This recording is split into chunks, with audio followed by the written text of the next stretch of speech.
rising to the top, like the little guys they are. The little chatfishes that rise to the surface, water parting for their orbular forms. Yes. Hello, chat, and welcome to a stream. We haven't done one of these in a while, mostly because everybody's been too busy in the studio to actually do one of these, so I've decided to do them. We were doing them a while ago, where we just sort of talk about our game, the progress of it. Everybody's swamped right now, and has been swamped, so we haven't been able to, like, talk about the game. And so it's been about a month since we last talked about it, so I was like, fine, I'll make it happen, even though everyone's working to death, you know? I'll be the one that does it. I'll make the sacrifice, right? Ooh, big sacrifice, you know? So we're going to talk about the status of the game, status of the IP, status of things, and how things are progressing. Because there is a lot of things actually happening. It's just not a lot of it can be shown in a way that's necessarily something that an average Joe would understand, but I'm going to do my best to explain it. And we'll go through each thing. And if you got any questions, feel free to ask. And I'll show you some of the stuff we've been producing. Now, some of this is spoiler related, so if you don't want to see spoilers, don't watch this stream. But it's not also going to be any, like, plot spoilers. It's just going to be upcoming designs. You're going to see things that are in a work in progress state a little bit ahead of schedule than you would have otherwise seen them. So things are subject to change because this is the conceptual stage. We're usually talking about the concept stuff. For other things, not so much. Probably less art related. There's also some finalized arts here we're going to go through. And I'm going to show you guys the status of the current website overhaul, which is very exciting because once the website is done, our singular programmer can finally go back to working on the video game because the website will finally be done. So that is exciting. He's almost finished. But we're going to go through some stuff real quick. And the first thing, because I did mention the website, we'll go through the new website, which is currently in production. And it's looking very snazzy. Robin's done a great job, along with Belko, who basically just sort of helped us out with getting this started. And so the thing with the website is that it will have some lore, it'll have some information about the factions, and, you know, for the tabletop side of it. For the video game, it's not going to have a whole lot, especially in the initial stages. You're probably just going to see lore blurbs about the characters and stuff, and I'll show you what we intend to do. It'll be just sort of like a summary of, you'll get a feel for some of the characters, a feel for the overall synopsis and the setting of the game, but the video game is going to be one of those things that's going to be a slower burn because we got to wait for the engine to get further along. Well, not the engine, but the systems for the combat systems. Once the combat systems are all implemented, the combat prototype will be more or less rounding up, and then we'll be switching over to prologue production, which will be very exciting. The thing that's the most scary, I think, is going to be that AI. Oh boy. How smart can we make him? How smart can we make that beep boop? Now, real quickly, the tabletop section is a work in progress.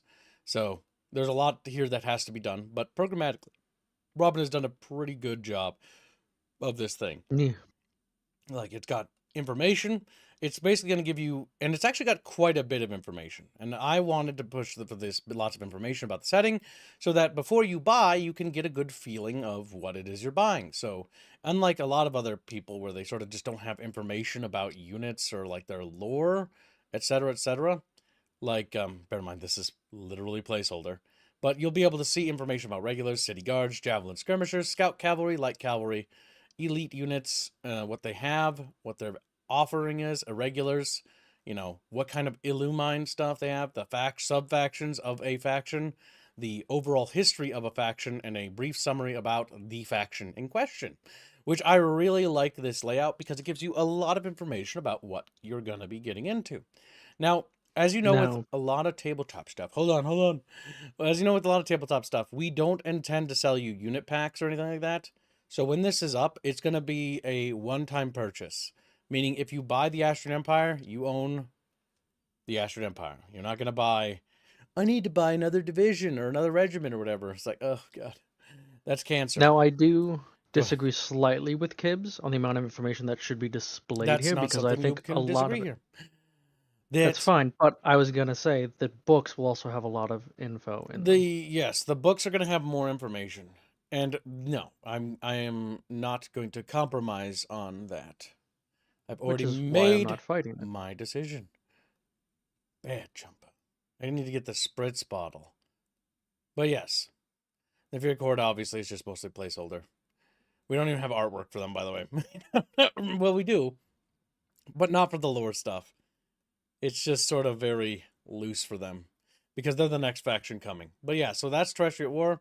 That's how that's laid out, and so you can actually see the various things. I know the logo's probably a work in progress. We had a lot of struggle with this logo. Maybe you guys like it, but like, I'm always on the fence with the Terrestrial War logo because there was a lot of design choices here that were just kind of like I'm not sure about.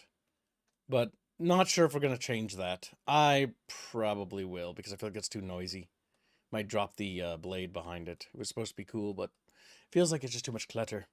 But yeah, all in all, that's Terrestrial War, and that's the progress we made with that, and the website section of it, which is important. Doug Howard asks, will you offer a demo? Yeah, of course. Without a doubt. You'd have to be a moron not to offer demos in today's age. Like, not doing demos is basically just being an idiot. And the whole argumentation, because there is a huge argumentation against demos in the industry, but it's wrong. The reality is it's always been wrong. Have there been cases where a stinky demo comes out and it ruins a game? Yes. But is that the fault of the game, or not the game, of the consumer? No. It is the fault of the developer. The developer, in this case me, in this case Champa, in this case Robin, it is our job to make sure that the demo is good. That's the reality, and that's how it should kind of be. And yes, Terrestrial War will have a basically demo as well. So yeah, that's where we're going with that. And so that's kind of where we're pushing with that. Now for the video game section, it'll have a little bit of blurbs about the characters and stuff, and you'll get a view for that. But yeah, so Robin's been hard at work on this website, and he's done a pretty good job. And I wanted to highlight it because he's done a fan-fucking-tastic job. Eventually, when we have the Steam store page active, you'll be able to click on it. But until then, it will not lead anywhere. And that's what we're going for. That's what we're aiming for the website. But yeah. Will the Chatfish also be still on the for. website? Crazy Templar asks, maybe tone down the background behind Terrestrial War to make the writing clearer. The background? Oh, you're talking about, yeah, the logo. The blade. I thought you were... I'm going to let the art team handle it, honestly.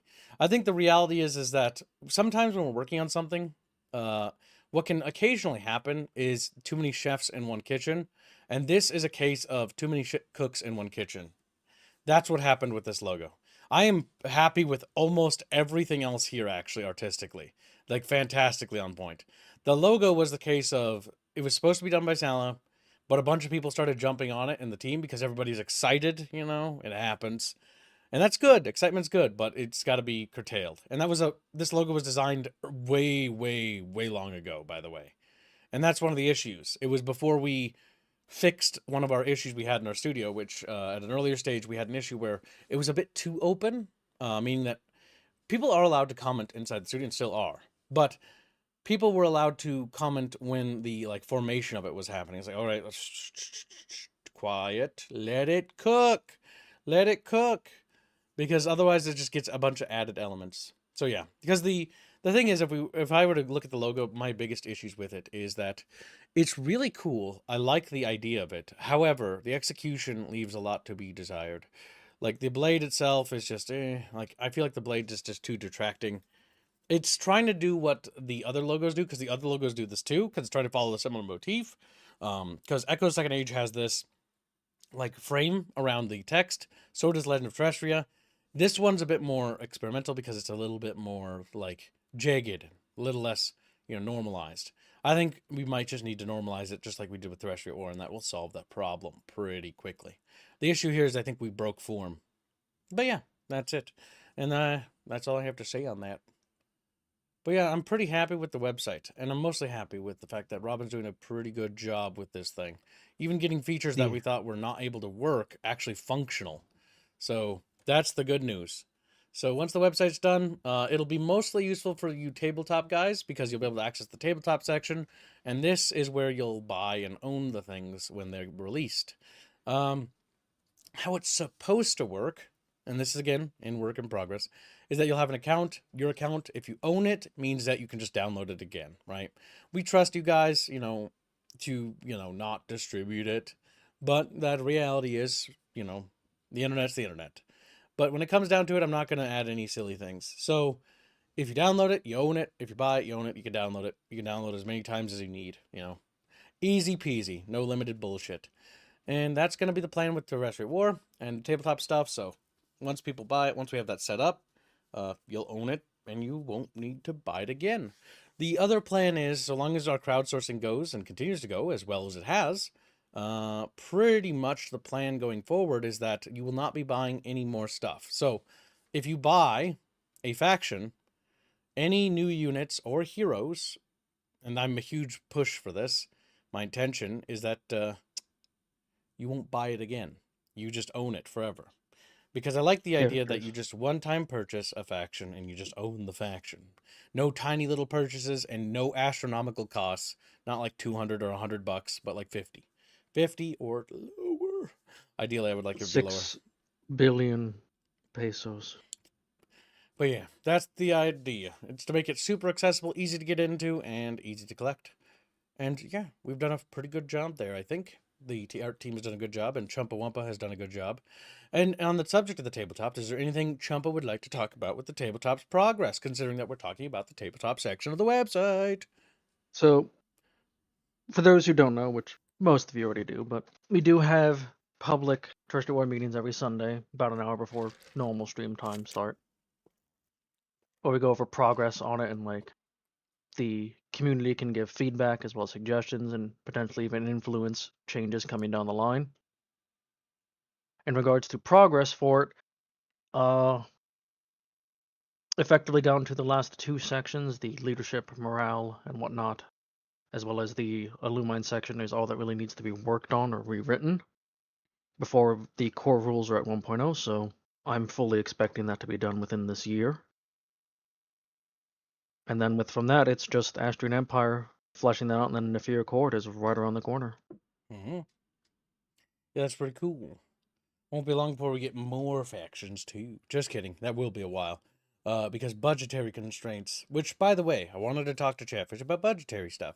So, Chat, you've done a great job of making the weekly and exceeding it by a small margin. So much so that we've actually brought back Lycanfish to his original hours. One thing we're going to be doing as well, and this is what we're going to be doing when we do well, because we tried it last year where we expanded, but it just wasn't reliably safe or secure, especially if we dip below a week. We can't really afford risks, right? So what we've done is we've rebudgeted our project to be a little bit more flexible. And so the idea is when we make over the weekly, we will then put a portion of that away for the studio, but a other portion of that will be used to expand the hours for some of the team members so we can get them to work more. For example, every dollar we make right now is going towards basically helping Carlos get extra work. So if you donate now, because we made over the weekly, that will actually help speed up the project and the game. So anything we make from this point to the end of Sunday will help effectively for that. And so long as every weekly is made, all the excess of each week is tallied up at the end, and then we'll be adding increased hours to some of the team members when we are able to. And so, yeah, the first plan we're going to be doing is increasing Carlos's hours, because Carlos is a concept artist and he is heavily needed, and we need him to have more hours pretty badly, because a lot of the things on the project right now are kind of, they're slower because we need to increase hours is the reality. Like, we just have people waiting for things to get done and waiting for things to get made. And that's the real kicker. We need more hours. More hours means more progress. More work means more things done, which means the project moves faster. It's still moving, but it could be moving significantly faster. Significantly faster. And the concept art helps for a lot of things. It helps the tabletop, but it also very importantly helps the video game, because the video game is going to need a lot of it. Now, we're going to be showing some of the Carlos concept that he's actually been working on, which is pretty cool. Not all of it, though. Some of it I'm keeping under wraps because it's a little bit too back and forth still. Like, for example, I can name what it is. The Builder Automaton units, because the Builder Military is broken into 3 categories. There's SDF, then there's the IF, then there's the automatons. And what the automatons represent is they represent the bulwark of the military for the Builder Empire. They're essentially the countless trillions that basically wash over planets for them. And so that's like the entire like purpose. It's why humanity takes few casualties in the Echoes of the Second Age series compared to like, the other races who don't rely heavily on automation. But yeah, so that getting their visual language down is the tricky part, because when establishing like new sub factions, it's always the hardest part about getting things started. Excuse me. Once we get some guys done, some of their units done, then we'll have the visual language. And then I'll show you them once I'm happy with their language. They're just getting started because we just got their first concept this week. And these are important because they're going to be in the video game. So, yeah, they all are connected. Some people always ask us, like, is that related to the video game? Yes. In fact, the only thing that the tabletop is getting right now is stuff that's related to the video game. If it isn't related to the video game and the tabletop team wants something, it's going to have to wait. For example, there are factions on Terrestria that simply do not have any role in the video game, and ergo, they do not get any artwork until the video game is done, because that's how that works. For example, a great example of that would probably be the Tavonians, because the Tavonians, I don't really think, at least as far as I remember in the script, I don't think they're in. And it's like one of those sub-factions that's far, far away. And it's like, okay, if they're not in the game, then they don't really need art, do they? No, they don't. That is the reality. That is the fact, Chatfishes. So yeah, we're going to move on to the next thing. So next up, we're talking about concept art. We've even had Indio actually join in and help me with concept art. This is now going to be in reference to the Echoes of the Second Age series. This is incredibly important because the Echoes of the Second Age series is basically like a little video series where I'm actually able to write a bunch of lore and story. Well, actually not lore, but actually like writing, like actual real writing. Those of you who are members have already probably heard it and seen it. It's the Red Sun Dream episode. And that's just the pilot episode, and the second episode's still in production. We're waiting because of all things that we're waiting on for the audio drama side, it's actually the verbiage. I know it sounds so stupid, but like sometimes things have certain names in a setting, and there's certain abbreviations or slang used, right? And the thing we're waiting on is for us to finish developing the slang terms. So, oh, linguistic work, my boys. It's always something. But on the bright side, I think we're more or less done with it. I intend to have it narrated by next week, so we'll see if we can get it out this month, but it's going to be entirely dependent, I think, on Sala getting the thumbnail done, because that's going to be requiring its illustration before it can even launch. So that's where that's at. Episode 3 is still, in the background, sizzling away on the stove, hopefully not burning. But here we have some concept designs. Here's some outfits. Again, this is where the spoiler section comes in slightly. This is an outfit for a character. I'm not going to say the name of the character, but if you know, you know. It takes very little. I mean, if you don't, Bob, isn't it? if you don't know, well, I can't help you. And if you know, well, you can tell others. But I will not clarify or not clarify. Or, well, I won't clarify what it is. But yeah, this is what we're doing. Outfits for this era, and basically clothing designs for this era and these particular characters. So expect to see some of them. This is needed for one of the episodes, and so that's what we're working on. Then we have some mood pieces, by the way. These are mood pieces. To put them into perspective, it's to establish a feeling with simple shapes and simple ideas, to get the feeling of what's happening, to give a mood to what it is you're making. And I'm not going to say anything because I don't want to paint a picture for you, but I'll just let the art do it for me. This is something Carlos whipped up, and this was to establish a feeling, a vibe. And what you feel from it will give you sort of a general idea of what we're going for certain factions, how they're meant to feel, right? So when you look at this piece, what does it make you think, right? Carlos is a master of this, by the way, when it comes to just using simple ideas to create great concepts and feelings with just simple sketches. These moods were pretty good. He whipped these up in like just a matter of a few minutes. But it should give you a general idea of the vibes we're going for the Echoes of Second Age series. It tells so much, honestly. I don't even need to say anything. Like, look at this damn thing. It speaks volumes. Beautiful. Beautiful. I Beautiful. love the squiggly lines. I love the squiggly line. Everybody loved Carlos's squiggles. But It'd be even better if there was text on it. yeah, just adding more stuff. Yeah. Just a random text misspelled. So what I'm also going to show you next. Well, actually, no. Let's stay focused on what Carlos is doing. So Carlos is doing some stuff. Here's some concepts that are a little bit more defined that help illustrate better of the entities we're working on. It's one of the other races we're developing. They're called the Aldavarians. They are a high pressure race, or well, yeah, high pressure race. Yeah, basically they're deep from their oceanic world. They literally can't exist above certain pressure depths without just exploding because fish and organisms from that depth existing in a low pressure environment, their bodies just sort of bleh, like things do not go well for their internal organs do bad things. But yes, that is this race here. And so when they first moved up to even reach the surface of the planet, it was basically the equivalent of reaching the moon. And so this is like the idea of this particular race that we've been developing. And it follows the core principles of the Dreaming Way philosophy, which is the entire concept of the Dreaming Way is that it's all about breaking standard conventions. So races or creatures or entities in our setting, philosophically, follow a philosophical line of it must not adhere to human form or shape, right? It must be opposed or in opposition because we have no limitation, right? Star Trek, Star Wars, what's the limiting factor for why aliens look the way they look in other settings? It's because it's easy to understand. It's easy to make a biped. It's easy to make a human, right? It's just a human that's green. It's just a human that's blue. And there's really no difference. They're just humans in suits.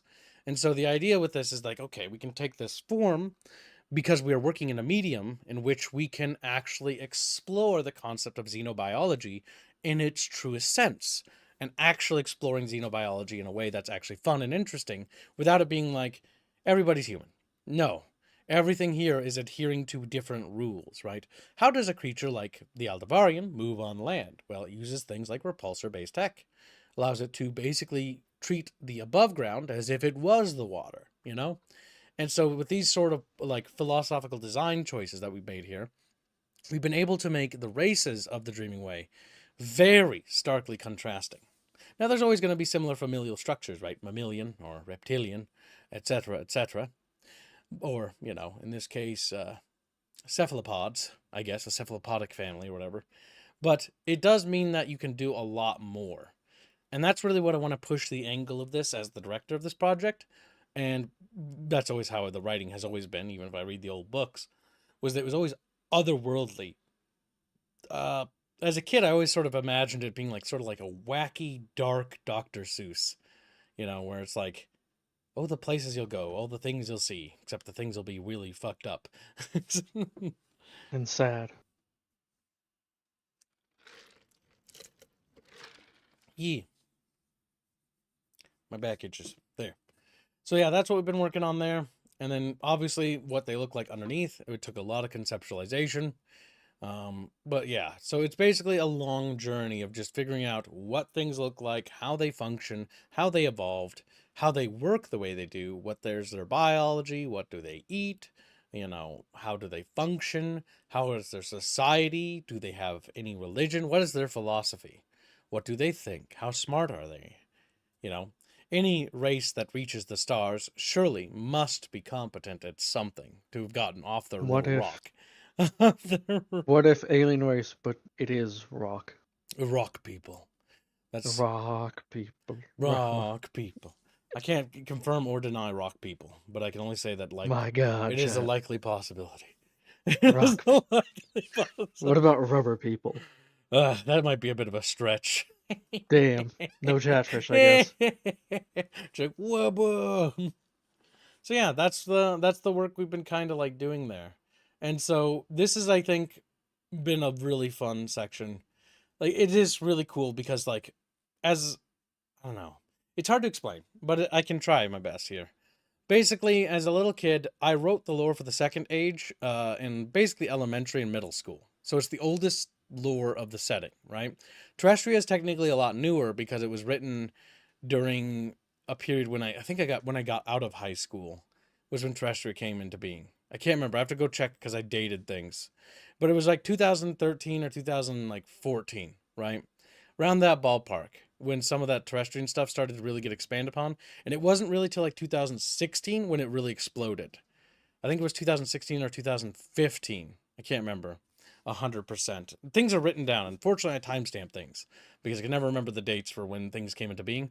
But that's when the Terrestrial Project really exploded, which is what we call the Third Age, right? And so it's really crazy, I guess, seeing an Aldevarian for the first time. And I have drawings of these things.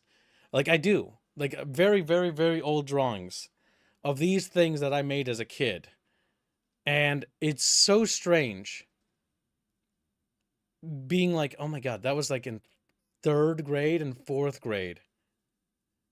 3rd, 4th, and 5th and 6th grade when the Aldevarians were like a thing. I remember working on their plot in elementary. Granted, I refined a lot when I got older, but you know, it's just weird because seeing these things just, it's like surreal. It's like reaching a point when It's you're a like, dream come true. like I'd never, like I always wanted to see what they looked like, but now here we are. And it's like when you see the older parts of the lore, it's like seeing this outfit for the first time, right? Being like, oh my fucking God. That's like crazy. Like it's baffling. Because like you imagine these things for years and years and years and years and years in your head, right? And then you finally see it made, and it's just like, wow, okay, that's like a really cool like high for me. Like it's like, oh my God, that's amazing. It's real. It's not just an imagination. It's not just a squiggly line on an old piece of paper that's turned yellow, or in a notebook with my handwriting is abysmal, my spelling and grammar is non-existent, you know, because I was a child. Not that it's improved by much, but you know what I mean, right?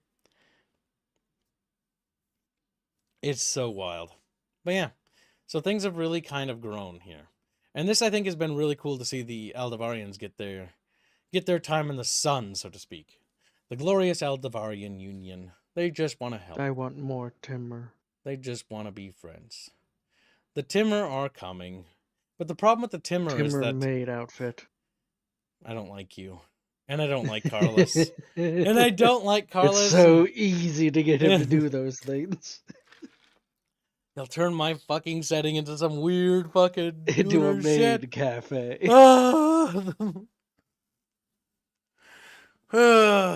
But yeah, things are cooking, and things are cooking well.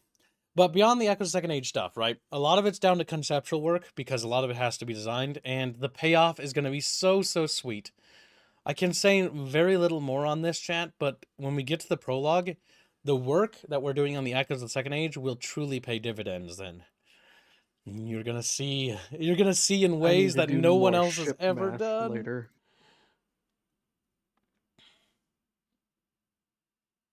But yes, where was I?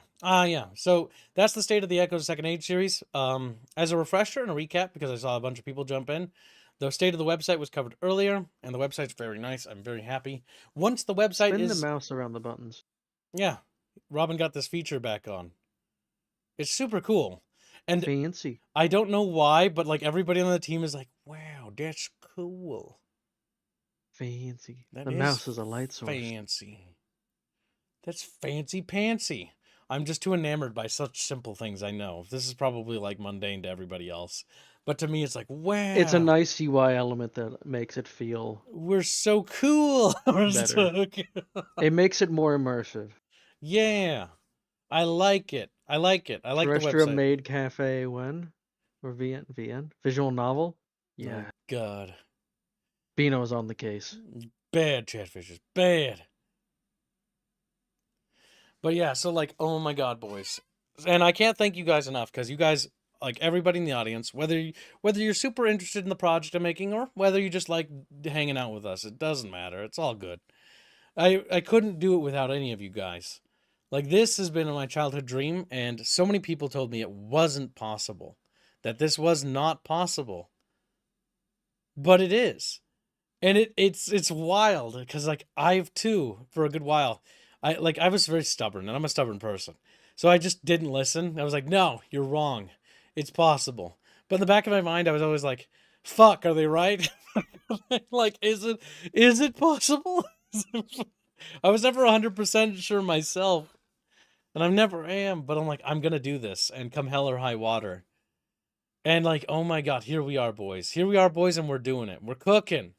And like the fact that the website's getting closer and closer to finalization means that we can finally shift all programming resources, our one programmer, back to the video game because we won't have to have them bouncing back and forth anymore.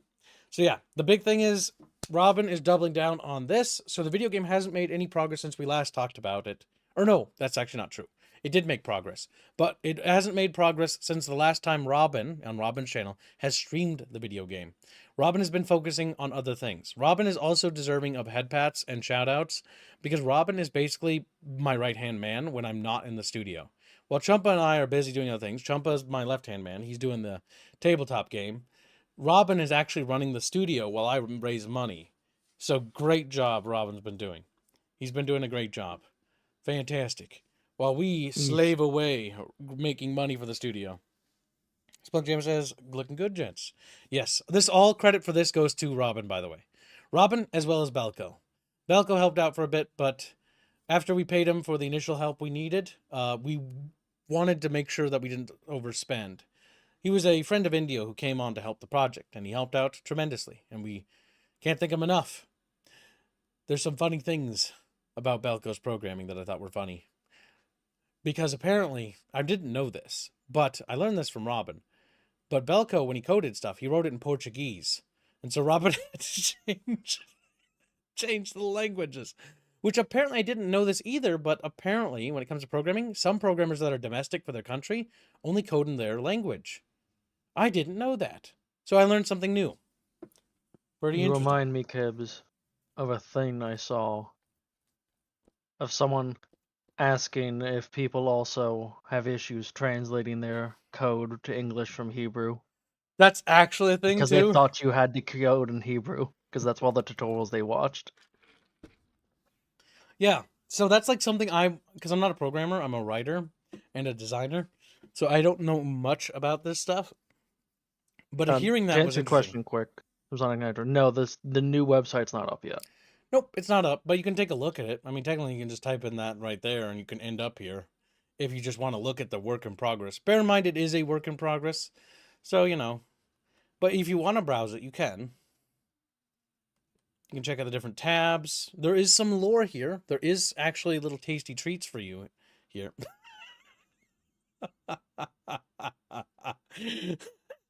So, by the way, Robin has actually, because he's briefed on the setting relatively well enough, he's actually been going through the lore and writing most of the stuff himself, by the way. Like, only a little bit of this have I had any influence on, so a lot of this writing here is Robin's. But when there's a question about something, or there isn't something written down, the Great Northern Continent of X. Where upon the eastern shores of Assyrian Empire makes its home of Bangladesh. Oh, okay. I forget the actual technical name too. It's written down. I'll have to go get it for him. Then we can fix that. But yeah, there's If it's written down, we need to make sure it's in the lore bibble. yeah, because there's always gonna be like of X. X is the usual sign of Kib. Go either make the name of that thing or go and find the name of that thing. Usually 9 times out of 10 it's finding. But there has been cases where he's come up with things where it's like, I don't actually have a name for that. And now we gotta like write lore. That led to the what were they called? The Have fruit or whatever. That entire lore piece and all that writing was made because Chatfish bought a com slot about an Astrian vineyard, and it's like, well, they don't have the same fruits, and I have to make resources that and spices that they fight over, right? Because if you know anything about like ancient history, often resources were a huge thing to fight over.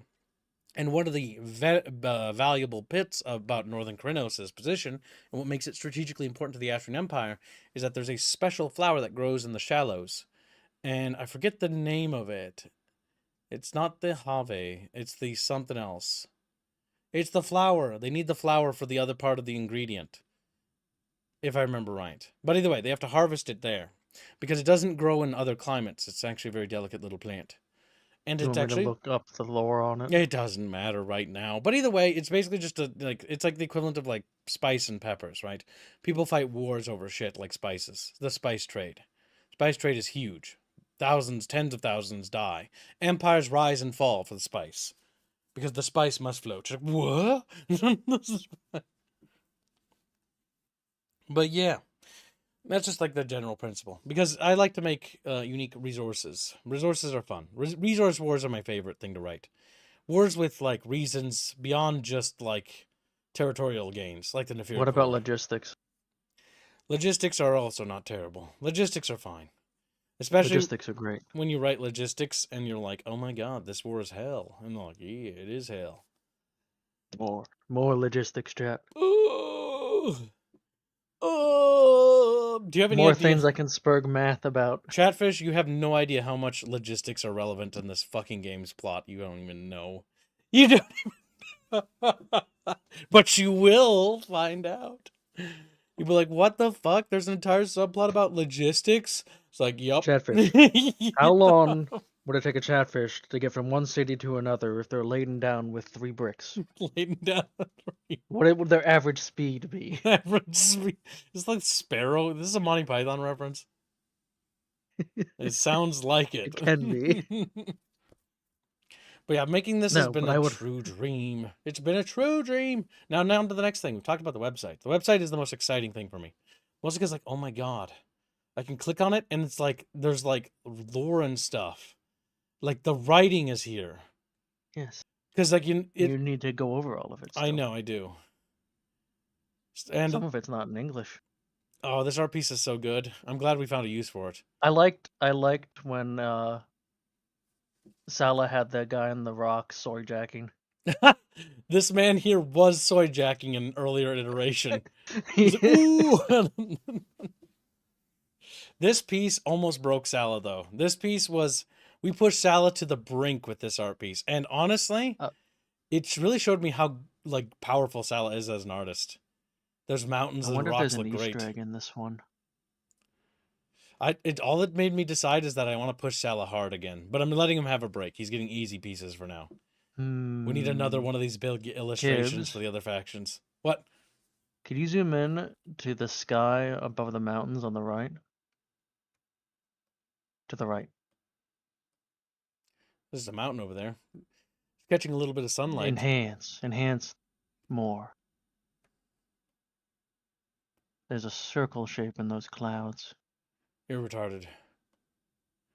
Is that a chatfish? What the fuck? What is that circle? Is that what you're talking about right there?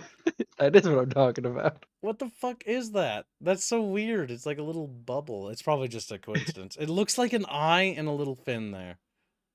Oh my god. What if it is a chatfish, Gibbs? I swear to God, I'll kill Salah. I'm gonna make him redo it. Is that a chatfish? Is that something you know about? That is something I know about. You son of a bitch! Oh my god, no. I'm gonna have him fix that. I guess he's not done with this piece after all. Oh my god. That's an easy fix. That is an easy fix. Until I tell him to add more details to this art piece. Out of spite and anger. That will be changed. That will be updated. That's not staying there. That's not staying. Redo the whole thing. So, yeah, that would definitely fucking make him mad, by the way. Yeah. You have any idea how hard this art piece was? Easter egg. The worst part about this art piece is that he illustrated like layers. I mean, he did this right? But the version without the characters actually is really cool because the river like runs here and it's like splashing through here, and like this path goes around here, around the rocks. But yeah, no, shouldn't put chatfish everywhere. No. The work itself needs to be serious. So yeah, I want that changed. Go ahead and tell him to fix that. Because we got to take it seriously. Sincerity in our work. I liked my chatfish, but chatfish have a place, and that's not inserted in everywhere. So go fix that right now. Should we DM. go back and remove the one and the one Sarah did? That's just the tabletop piece, though. That's whatever. Yeah, that's fine. Once is fine. Several times is too much. So no doing that again. Bad. Trust me, you're all going to thank me later for doing this. You actually will. Our work must be sincere. It will prevent it from becoming just a joke. But yeah. I will let him know. I want it removed. We'll have the version with the goofy little Easter egg there released in the public, though, so public can have it too. But for the website, I want the website to be sincere.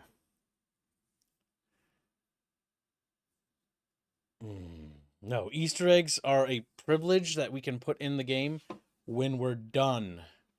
No Easter eggs until after. Easter eggs can be added last. Then I will allow the team to do such things. But Easter eggs I will should still be have earned. the original one, and we can post it later. We must earn that right. It's like the earning the right for the intro of the game to say proudly, Battle Damage Studios proudly presents. We cannot have that on the boot up screen until the game is done and until we're actually proud of it.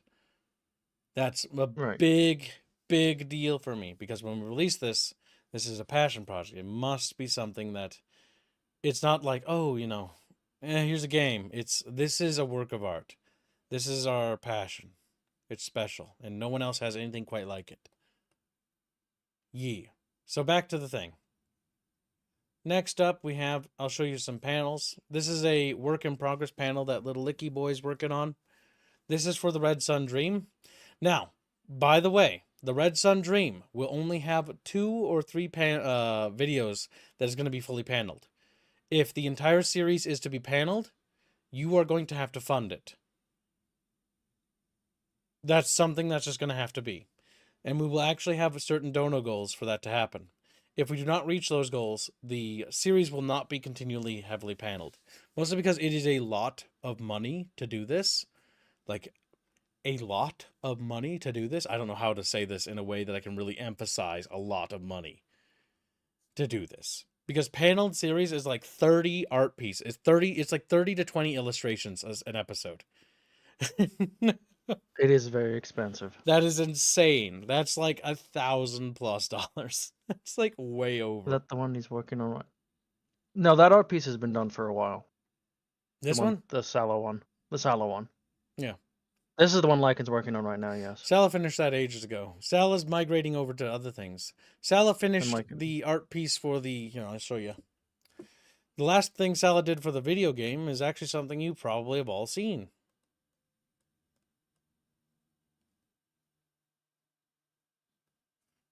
This is what Sala's recently done.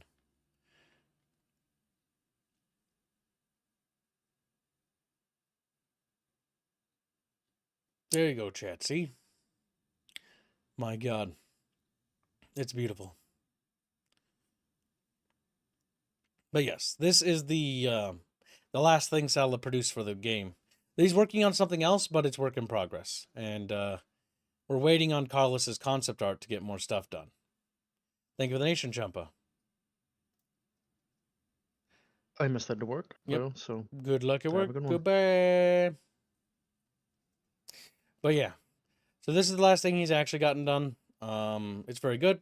Here's a picture of Far on the right, and there's Everine on Far's on the left, Everine's on the right. Oh my God.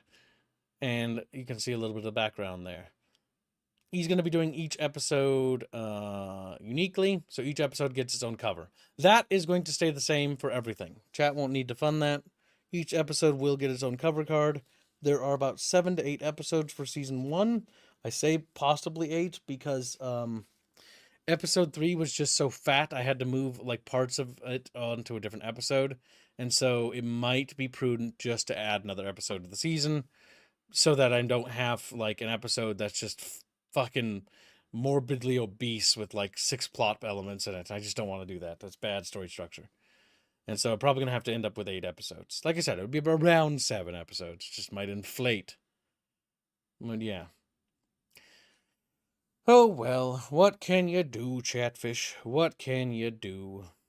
But yeah, this is one of the panels for that scene that he's working on for the Red Sun Dream. For those of you who've seen the episode, you probably recognize what this scene is probably, what's happening in the scene and what's going on, who these characters are. If you don't, well, then there's always the possibility to become a member and get access to the episode early. The episode will not be released to the general public until the entire season is complete. And that's all I have to say on that. Robin has also started tackling conceptual work, by the way. And I thought it was really interesting because Robin's actually not doing a half bad job. Now, granted, this is very much a work in progress. This is what we call an ephemeran councillary guard. These are the guards, basically, that are very unique. They are bio-augs, and they basically are the councillary guard of the Grand Councillary. What is that? The governing building and governing body of the Builder Empire. Yeah, that I honestly really am enjoying how these guys are shaping out visually and artistically. The general direction is pretty good. And this is Robin's first entry into conceptual design. It is very much an early stage, but he's actually not doing too bad of a job. It's actually turning out spectacularly well. The big thing is that his sprite work is, again, masterclass. Like, I'm always impressed by the details. And it's always funny. It's always so much fun when the art team, because the art director and Sala were like, "Oh, we got to make the characters super simple because it's going to be pixel art, right?" I mean, it makes sense, right? Why they think that, right? Less resolution to work with. But a master sprite worker, or pixel artist, if you will, is a master of basically taking high detailed things and turning them into low resolution art. It is a very particular skill in which you have to work with very tiny pixels to pinch as much detail out of so that your brain basically puts together the rest, right? Because it's low res. And it's one of those things where the art team always is like, oh, that's right. We can be detailed. It doesn't matter. Robin's like really good at what he does. I'm telling you, Robin is a masterclass guy. Look at this dude. Look at him go. Shame he's not here. He's busy being a Binsky. Are you releasing the EPs on your Mixers channel when they are finished? Yes, they will be. But only when they're all done. They're right now just for members on the YouTube channel because that's where we raise money from. They will not be publicly released on this channel. They will not be here. They will be publicly released on the other channel. That is where they will be. And here comes Binsky with the chair. Yeah. I'm interested. The interior of the cloaks are actually more interesting than the exterior, so we'll have to see how those turn out. But they're doing pretty good. And so Robin's also helping the conceptual design for the Echoes of Second Age series because there's so much work to do. Like I said, the biggest bottleneck now is money. So the more donos we get, the more money we raise, the more art we can produce faster, the sooner we can get these episodes out, and the sooner we can start shifting over to the prologue. So things are making good progress. We've already made almost 1,000 over the weekly this week, which is very good because that's all going to come in handy for helping us out. So good job today, and well, the entire week, chat. We've overshot this week by a large chunk of change, which is very good. Now, next piece we have is a art piece that, for whatever reason, is tiny. Why is it so tiny? Oh, sometimes I open the image and it opens the lowest resolution version possible, and it's really annoying. Hold on. I refuse to look at it in the low res. It must be bigger and chunkier, because it's done really well. This is a piece, by the way, that was done by Echo. She's one of the new artists that joined us last year, and she's done a fantastic job with the spell card art. She is pretty good as a splash. I think it's called a splash art. I'm not entirely sure because I can never remember. Did that not open? No, it didn't. Hold on. Open image. There we go. There. Now we have the high res version. So this piece is pretty good. This is the next spell card art for the tabletop team. You've probably seen it already. This also doubles as concept art for spells for Templar characters. Who could that possibly be in the video game chat? Curious. Who in a video game could possibly use spells like this? I guess it's up to Chatfish to recall what the classes were. Chatfish, what? Chatfish gotta think. Yes, they must. Damn. Polly remembers. See, I like how I'm being intentionally vague on certain things and testing your guys' memory, and Chatfish are proven powerful brains, big thinkies. Chatfish can be smart when they choose to be. Yeah, big dinky, big Chatfish. What? What? Okay, I think you guys are intentionally fucking with me now. I'm not even gonna deign that with a response.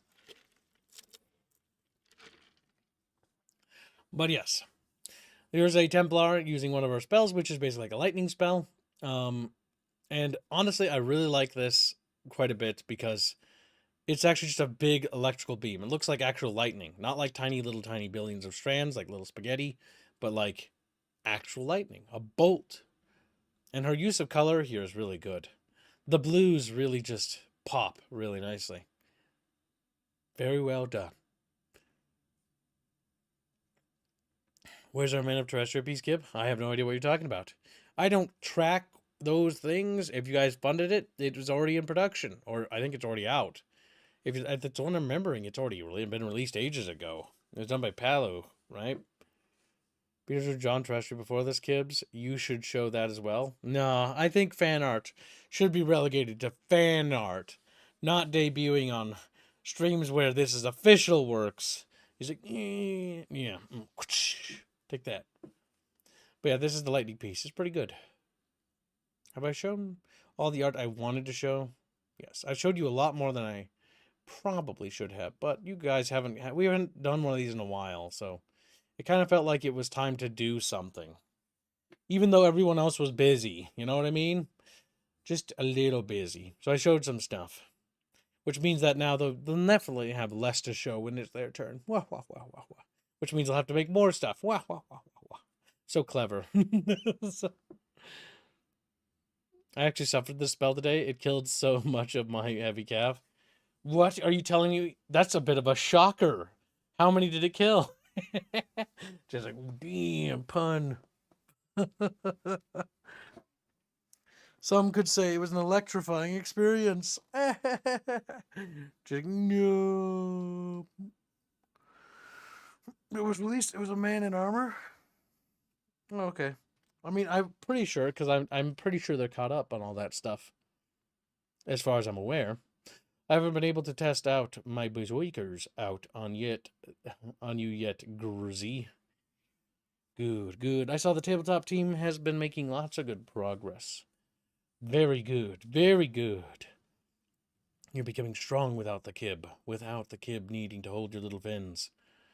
But yes, I think I've wrapped up all the things I wanted to show for like progress that we've made, which I think we've made a good chunk of progress. Still lots of work to do. But if there's any questions you have, now would be the time to ask them. So this is the questions and answers section of the stream. If you've got questions about the project or how things are progressing on things or where something is or when's the next progress on the video game, etc., I can answer pretty much all those things. And usually the answer is going to boil down to when the other thing is done. Because the first thing, I'll ask one of the questions for you. Because it's the question I would ask if I was you. I would ask this question. I'd be like, so, Kib, when is the video game going to get more progress? When are we going to see more progress on the video game? That's a good question, Kib. That's an excellent question. We will get more progress on that as soon as the website is done, as we only have one programmer. So as soon as he's finished with the website, he's going to go back to working on the video game. As it stands at the present, there is no progress on the actual video game's code. There is progress on the concept art side. A lot of progress on the concept art side, actually. In fact, you're going to be very pleasantly surprised how much cool stuff there is for the prologue of the video game. The one benefit of the Echoes of the Second Age series is that a lot of the artwork we're producing is all going to be used in the prologue. So it'll be quite exciting, and we'll get quite a bit of run out of it. In fact, man, I can't really just go into detail on how much I'm happy that we're doing the Echoes of the Second Age series, because it literally means that what would be in most settings or most games like a flashback with like vagueness, with undefinedness, is now going to be picturesque with like a visual design. A close approximation would be like, imagine if Mass Effect like had a better idea what the Protheans were rather than being conflicted about it, right? They designed the pre-lore in advance. Another example would be like Halo. I love both these things, but Halo Forerunners are very conflicted, and that comes from a creative disagreement on their own team, right? There's two teams that thought different things about where to take the direction of things. One team won in the end, and so it led to a conflicting sort of visual design, which led to issues, and also led to artistic problems such as over design, which is not a good thing to run into. Over design is basically when you get into the point where there's just floating doodads, knickknacks, and stuff that don't really make any sense. And that's unfortunate because I really, really think Halo's art style is beautiful. Like, genuinely, I have the art book for it. It's wonderful. The art book of Halo and the art book of Dead Space are like two of my top favorite art books, must say. They're really good, and they're just real pleasantly like fun to read through about the art and the design of these settings. Wonderful stuff. All right, now I've procrastinated so that there was time for questions to be asked. Let's see if anybody did. How's the engine building going? Well, from when I talked with Robin, the engine that we're pretty much running with, because we are using Unity, right? But we are building our own engine. So when we release our game, the idea is that we're not going to have to pay Unity a penny of our game because we won't need to. We'll be on our own engine. And so if we do, and by the way, when it comes to Unity, you have to sell an X amount of copies to even that become a problem. But we shouldn't have to worry about that because basically when we launch our game, it will not be running on Unity. It will be running on our own home-built custom engine, which Robin's putting together. It's got its own custom renderer, shader, and everything. I know it sounds stupid, but I reference a lot of the code is custom. And because it's custom and how the engine handles it, it means it doesn't use Unity. And the more of it that we replace, where it uses Unity less and less as it runs, the better, in my opinion. Because having our own proprietary engine is going to make us a much, much, much happier. It's going to make me much happier. It'll also open up the possibility of us actually being able to license out the engine. Not that I'm sure too many people will want to buy a license to use it, but I'd definitely be interested in it. And I know Robin also suggested that might be a possible source of revenue. Which, hey, I mean, if people want to make 2D style games, like turn-based tactics games, the thing we're building is going to be really well built for that. Woohoo! So yeah, that's how it's going. The engine, as far as it's going, like when Robin was making code on it, pretty good. Like he's mostly actually done working on like the renderer, the shader, and all that other stuff, and he's mostly working on combat mechanics, spell mechanics. Like the last thing you probably guys saw with the AoE, the dots, the flamethrower like spell where you could basically like wash the battlefield with like wide attacks and stuff like that. And so that's what he was mostly working on, as well as getting it to read well on the microgrid system. The microgrid system has created some issues with like projection of like projecting where an attack could be and stuff like that. But he's been doing a good job of basically fixing it up and making it look very visually poppable, meaning that when you look at stuff, it shows well. And so it's like, okay, where's the spell going to land? What's my maximum movement? Because our game uses action points to determine the quantity of time it takes for a character to perform an action. And so that's how our game functions, right? So, yeah. He's also added things like the force mechanic, because this is kind of retreading ground that we talked about before. But in case you missed those streams, the force mechanic is basically you have a character, right? Let's say you've got Rhea, right? And you've got Uranos, who's one of the male characters.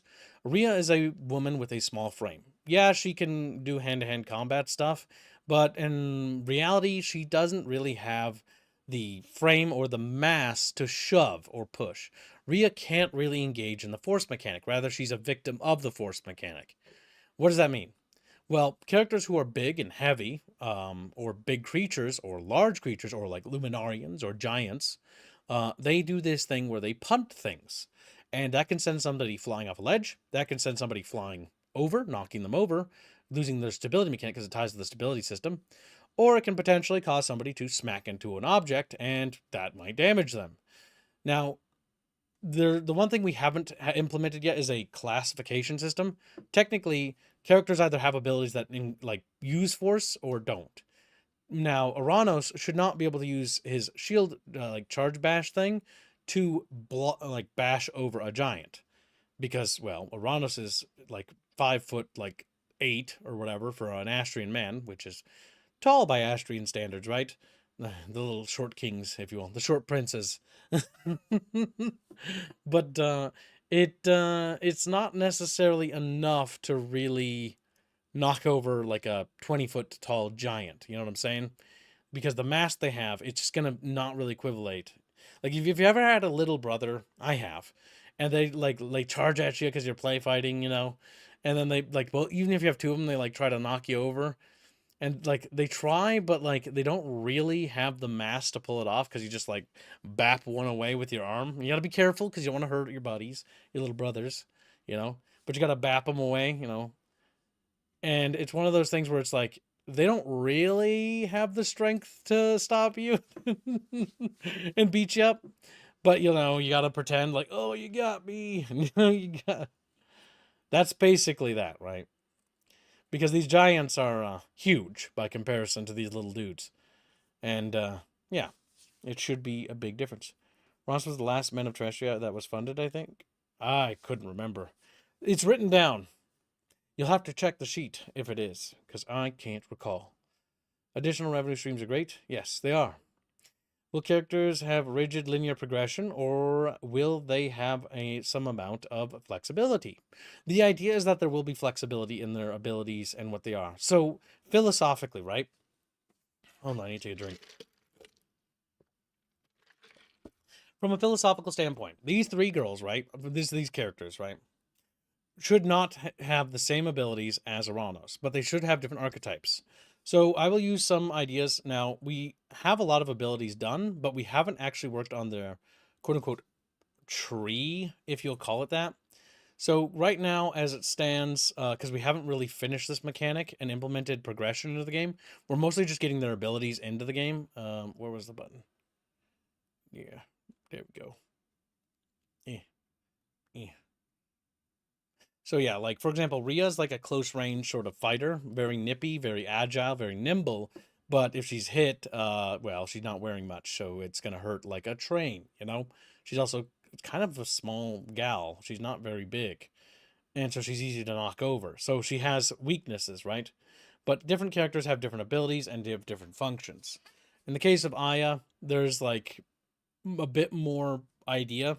So there's support, right? Abilities to buff or dispel or maybe curse an enemy, more passive like things. Then there's the idea of, you know, more artillery range spells, like using her staff as sort of like an arc lightning weapon, where she can arc lightning from it as if like a sort of defensive ability, or creating like celestial barriers and shields and stuff to protect other characters, or erecting some sort of protection or blocking zones to control maneuverability.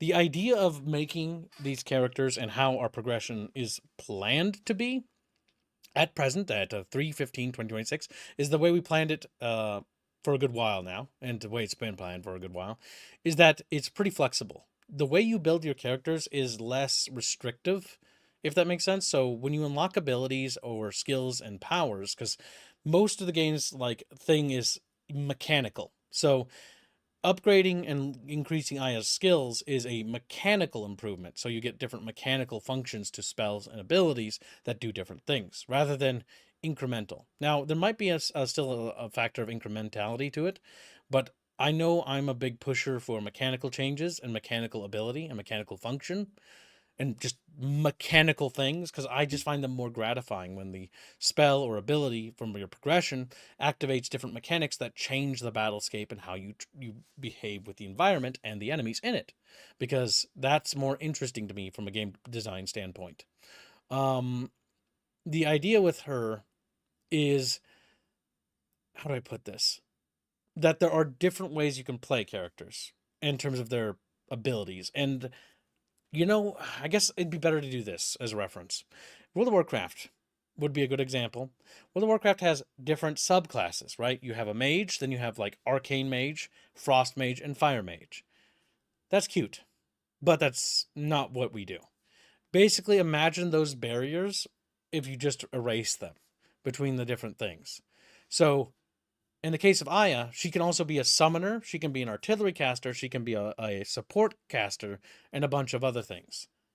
But there's no barriers between her summoning, like a Hekajaro, adverse to her eventually being able to summon a Thorgos, to her also learning how to create like protective barriers for the entire party, which gives them the ability to deflect enemy range shots and stuff, right? There's really nothing stopping you from doing that because there's no barriers. Because each time you progress, the idea is that you get more skills and then you just choose your build. So you can kind of experiment. Because I kind of want it. I kind of want it to be like you build your character how you want them to be, right? And so it's much more free flow, like if that makes sense, where you can experiment more and allows for a great deal of replayability because you can also try crazy builds and do things that, you might not want to otherwise. I feel like I took too long to answer that, but I feel like it needed that kind of answer. Does that make sense? Or do you guys need me to elaborate on something in particular? Feel free to ask.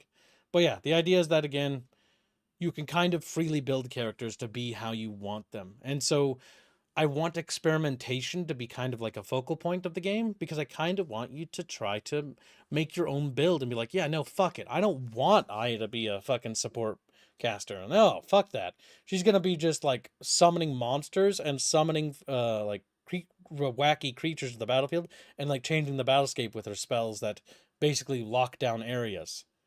And that's how I'm going to build her instead of her being like an artillery caster, right? Or maybe I'm just gonna build her to be just an artillery caster, and she's fucking using her staff as shooting arc lightning and like close fire support and stuff like that because fuck it. I want to do something different. I want to make her play this way to fit into my play style. And the idea is that there's a lot of different styles to characters that can fit how you want to be. Do you want to be more aggressive? Do you want to be more defensive? And so you can choose your different playstyle to tackle different problems because each level and each map, right? Each combat encounter is designed in a way that is kind of like a puzzle. And so, but the idea is that there's multiple solutions to the puzzle. And the idea I want the execution to be, and this is down again, needs to be down to execution and progression system, but the choices you make before battle are just as important as the choices you make during battle, how you build your characters, because it will affect how you play through the game, and it will affect you wanting to play through it again. Like, oh, well, what if I want to try a different build? I want to do this, and it changes how the game feels. Aya's weakness, a gust of wind, gets age restricted. Damn, he's right, It's like, what? Thanks for popping by, Ghost, and good luck at work, buddy. Will characters have linear progression? But yeah, flexibility is basically the answer there. I just wanted to explain my philosophy behind that idea. Robin shares it to a great degree too, and we're gonna have to figure out the balance for it. But I don't like the idea of restricting different things. So if you want to engage with a little bit of summoning, I think you should be able to. I want the player to have the option to play suboptimally if they so desire, because I think it's up to them to choose, right?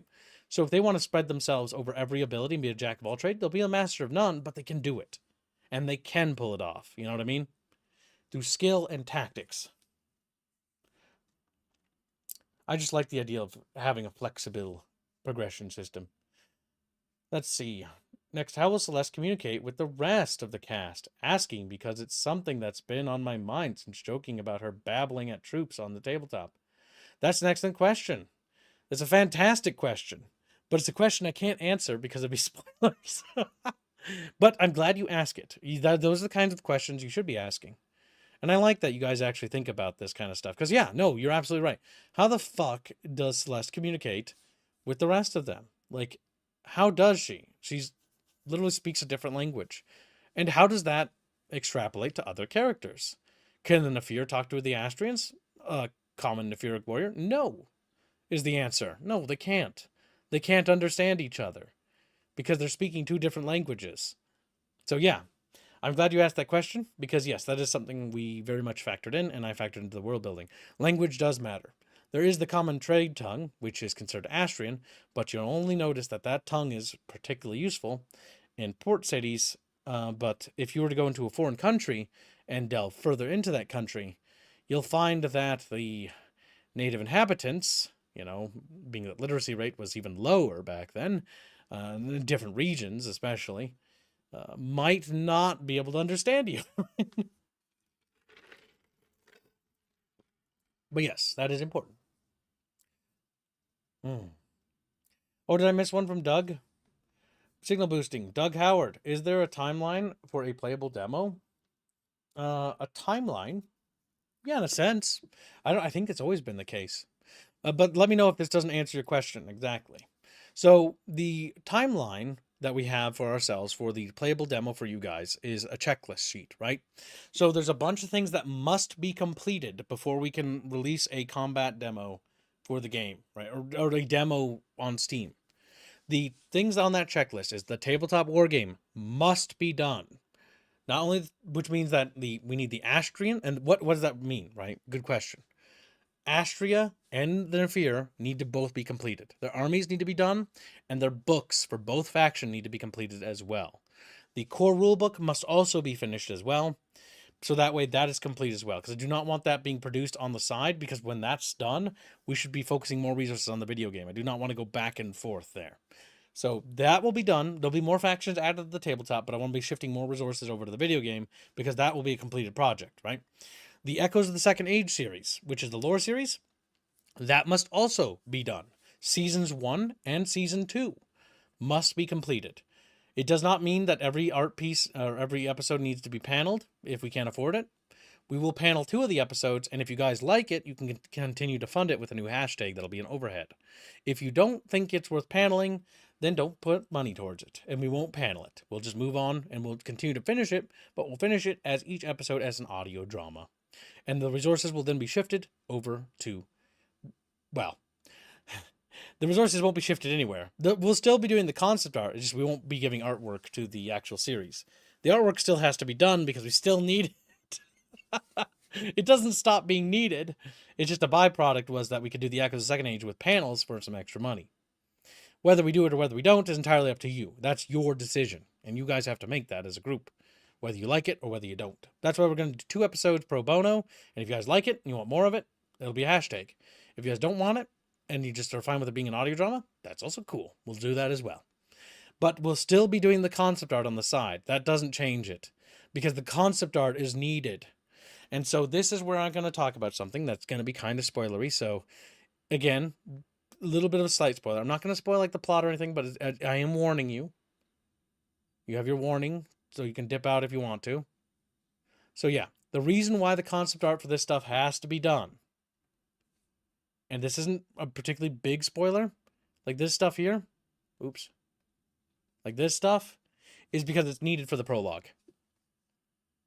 We actually need it. Like it to not have it, we would just have like placeholder sprites of things. And so there are enemies and creatures and entities that are in the prologue that need this artwork. So this will still need to be produced as concept art anyways, that Robin's going to need, because we won't be able to make the prologue of the video game without it. Or certain sections of the video game that actually need this stuff. The only double-sided benefit is that the Echoes of Second Age also makes use of the same art stuff. So the concept art for both is done with the same thing. You'll notice that when I do stuff, chat, I genuinely try to do this thing where if we're going to have to produce artwork of something, I try to make the most out of it, this one thing, right? What can this be used for? Well, this is needed for the prologue. The video game is the #1 entity. It always has been and always will be. But it can also be used for the Echoes of Second Age series because, well, that also actually covers it. Oh no, my headphones died. I was plugged them in. Oh no. And so that's also needed there. And it could also be used in future things too. But that doesn't really matter now. What matters now is what we need it for. And we need it for the prologue. And we need it for the prologue for some reasons I can't talk about without actually spoiling actual plot elements. But we need it. And so it has to be made. The benefit of making it is that it's a double-edged, double-edged in the sense that we can get, scenes for the Echoes of Second Age series. Which, again, like these mood pieces that Carlos whipped up as just like exercises, really get you an idea of a mood of what's happening. And so that's why they're needed. Trust me when I say this, it's going to pay dividends in the long run. You are in for a real treat when they're done. But yes, That's why this stuff is needed.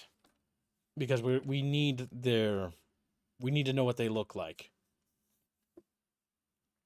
But yeah, so once the Echo Second Age, back to your point for Doug, once the Echo Second Age series is complete, season 1, season 2, then we finish the prologue.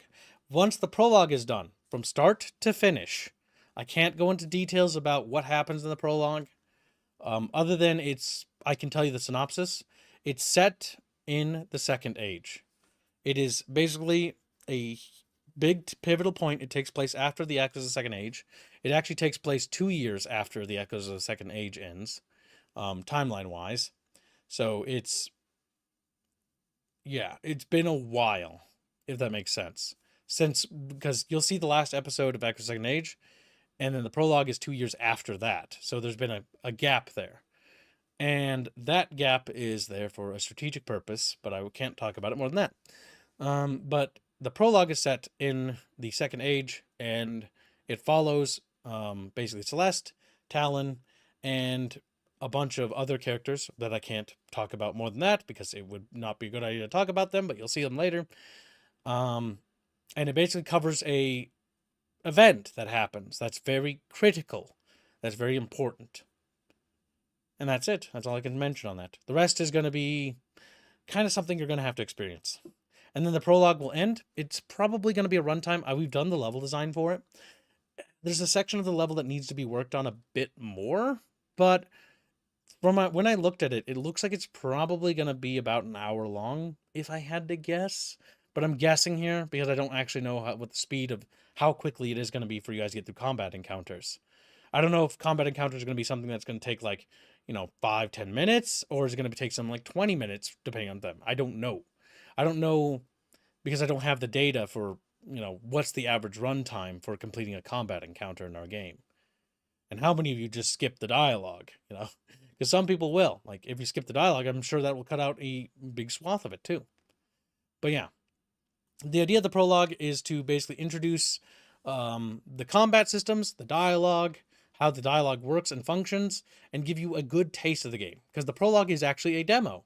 It's going to show you basically a lot of features and mechanics that the game has, but it's also going to show you abilities that are kind of unique to that era.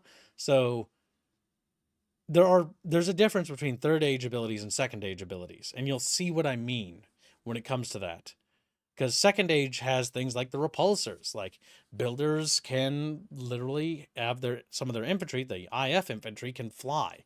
Just like these, like squids, like Eldavarian dudes can fly too. They use repulsors. But builders also make heavy use of smart shields and or ABS systems, as they're called. And active barrier systems are incredibly advanced. Versus the Eldavarians don't make use of ABSs at all. They're entirely reliant on plate. So they don't use energy barriers as much, except for the heavier ones, or the HACU variants, or spirits. They make use of those a bit more. And so there's different mechanical functions, and you'll find that out. But yeah. Versus the Astrians, as you can imagine, don't have repulsors or ABSs, or even standard BS systems. So they're like, what? What do you mean? You can just be fine if somebody shoots at you. I'm kidding. The Templar have something equivalent.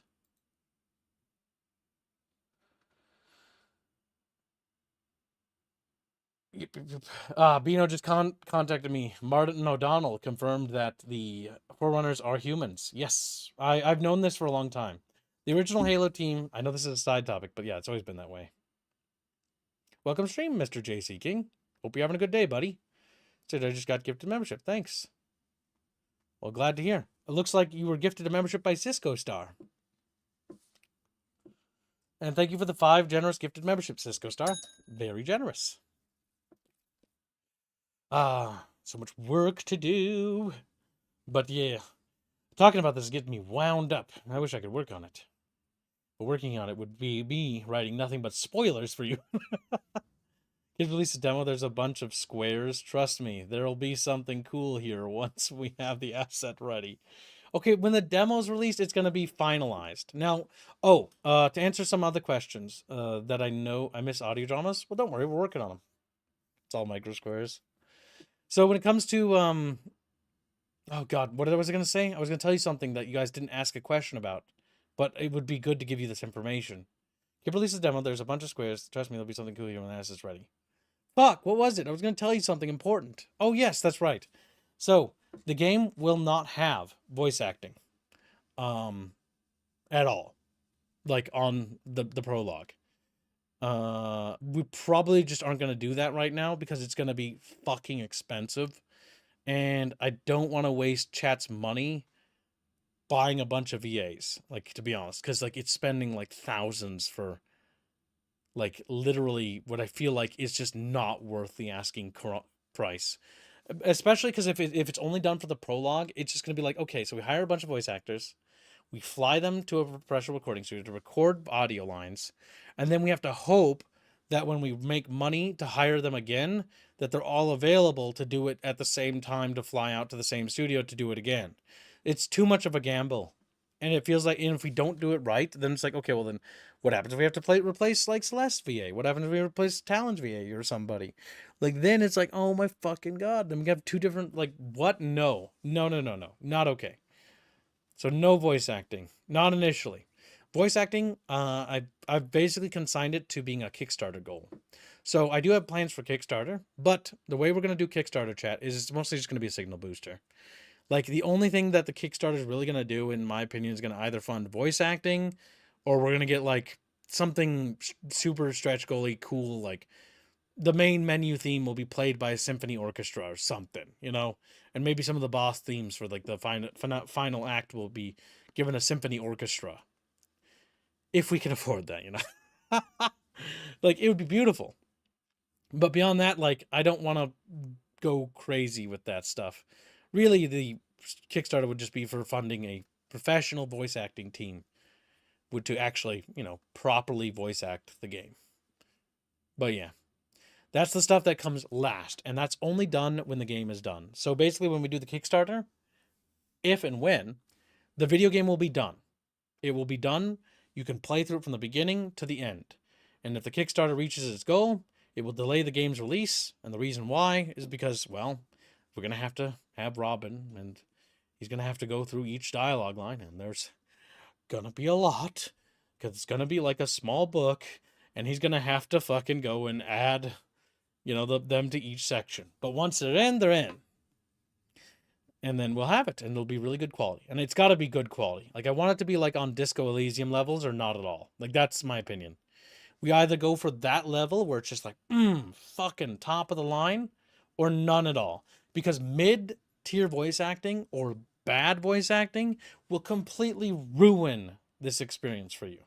And it will ruin my passion project. This is something I want it to be the best I possibly can make it. And so if it goes in any way against our core philosophy of, if it doesn't accentuate the game, it's not something I want in the game. Because if it's mid, then it drags the whole project down. It drags the art down, it drags the music down, it drags the story down, it drags the characters down. And I do not want anything less than exceptional. Because it's my passion project, and by God, if I spent my entire life working on this, I want it to be good. I want it to be something that people will remember fondly. I also want it to be something that you'll want to replay again throughout your life. I want it to be ending up like one of those games like Mass Effect. It's a big ambition, you know, where every time I find myself wanting to play through one of those games, and we all have them, right? I want it to be like that, a game that you can fondly revisit over and over again.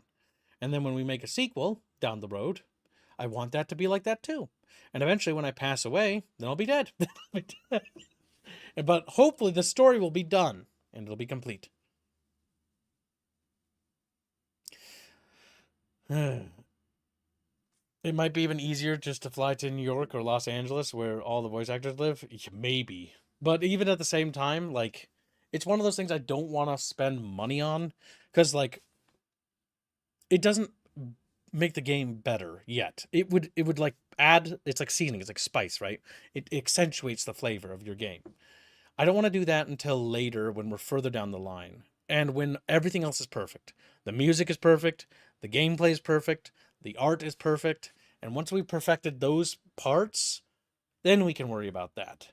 Because my only concern with VAs is that I don't know these people. The people I work with on my team, I trust. Like right now, while I'm doing this, I trust Robin. I trust Carlos. I trust them. I know they're good guys, and we talk, and we got a really good rapport, and I know they're working on the vision.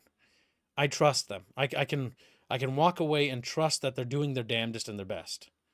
But with like random dudes, random schmucks I don't know, nothing against them, right? But I don't trust them. I don't know them. I haven't worked with them.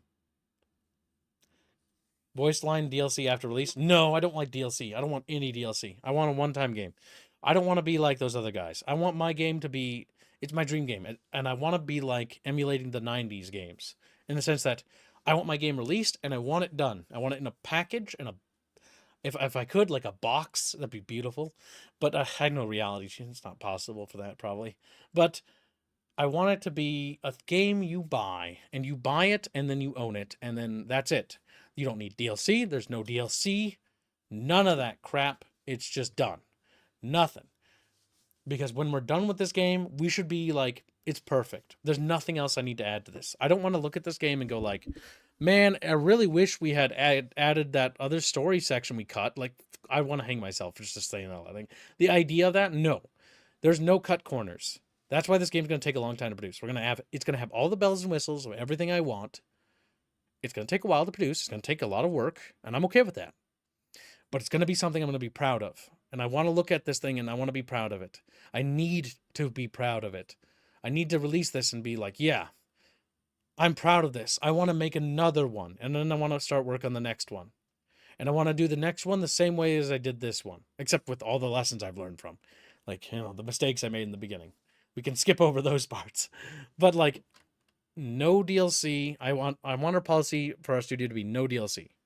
No DLC, no microtransaction crap, no DRM, no none of that crap. Just a game that's released. And I talked with Robin. I even told him this, and I've got a lot of things. I'm very nitpicky, I know. But like, I'm like, Robin, do not encode any of the, do not fucking, or what do you call it? Encrypt any of the files. Like, don't encrypt the files. I don't want them encrypted because I want people to be able to go in and modify them and tweak them. When they buy the game, I want them to own the game. I want them to be able to do whatever they want with it. If they want to fucking break it, if they want to go into the files and mess with the code, I don't care. Let them do whatever they want to it. I want this to be like a game from a different era that doesn't exist anymore. And it's like, and he was actually totally cool with that. He's like, yeah, no, that's easy. I won't encrypt it. So yeah, don't encrypt it. Just leave it the way it is. We can't really afford to do too much for helping modding tools, but I can at least make it so that it's just as easy to open. And I think it's made in C#, which is a very easy language, which means that modding a game, if you want to, should be easy, and there should be no locked things. So if you want to tweak levels, you want to change missions, you want to change the dialogue of some sections, you want to add a quest to the game, I want to make it possible so that you could, if you wanted to. You could add characters, you could even put Pepe in it if you wanted, or some shit. Naked mods? Yeah, sure. You want to do that? I don't care. I want people to have fun with my game. And if that's what it means by having fun with it, by making it so that they can tweak it and break it, have fun with it, then I'll have achieved my dream. Because my dream is just to make you happy. It's a greedy, selfish thing, I know. But I like the idea that I made your day better. I know, greedy. But I want to be the guy that actually made people smile. I want to be that guy that made the thing that made somebody happy, that turned their day around. I want to be that guy. That's like the hero to me. The guy that turns your day around, makes you smile. It's like, yeah, I had a lot of fun with this game. I love the characters and I love the world, and I can't wait to see more. And that's what I want. That's what I want. And it's a big, big greedy thing to want. But that's what I'm aiming for. That's always what I've been aiming for. And it's very selfish, but I still want it. I need another drink. I'm very dry. Oh, when it comes to AI in our video game, I have no intention to do AI. I want everything to be handcrafted. I've already taught this. My team is very probably sick of the thing I say, where I'm like, all right, you are allowed to research stuff however you so want to research stuff, but when you're working on my dime, you will handcraft everything. Everything for the video game will be crafted by hand traditionally because I want my game to be made like as if it was made in the 90s. Because I emulate, or well, emulate, but I revere that era of game design and development, and I kind of wish games would be made like they used to be. And I kind of want our game and our studio to do similar things that they did in the past, so that when we make these sort of older style looking games, they're done with like the idea, the philosophical approach, right? Picking up the torch. The torch of this style of game hasn't been made in well over a couple decades. There are games similar, but this style of game hasn't been made in a very long time. I don't even know if there's a big market for it, and I don't really care. It's my passion project. I want to make it. If it does well, great. If it does all right, good. But if it does anything below all right and good, then it's suicide for Kib. Suicide. But the big thing here is that, jokes aside, is that I want it to be where we're like studio wise, we're picking up the torch of where developers in the 90s and early 2000s put it down, because they all moved on to chase after the next generation in graphics design and 3D and stuff like that. And I don't want to chase trends. I want to pick up the torch of quality and excellence that was left there in the 90s, because I can see it clear as day, and we all can. It's just sitting there. It's just laying on the ground. And I want to be the guy that picks up that torch and pushes it forward. Not just for myself, but for the entirety of the other parts of the industry too. And I hope, and I see this from other indies too. There are other people doing this too, and that have already succeeded, by the way. We're not the first, and we're not particularly special in this regard. There are tons of other people doing what we're doing too. It's important to note that. But I want to be among that number and join them in that. I want to be a part of that. That making games great, making them good, and making them fun for our users, because we want to make the best game we can make. We're going to make greatness, and we should strive for excellence, because this isn't just a job. This is an art. This is a passion. This is something that encapsulates the human spirit in a way that very few things do. And we should strive to innovate and inspire and push the boundaries and try to encourage people to dream once more.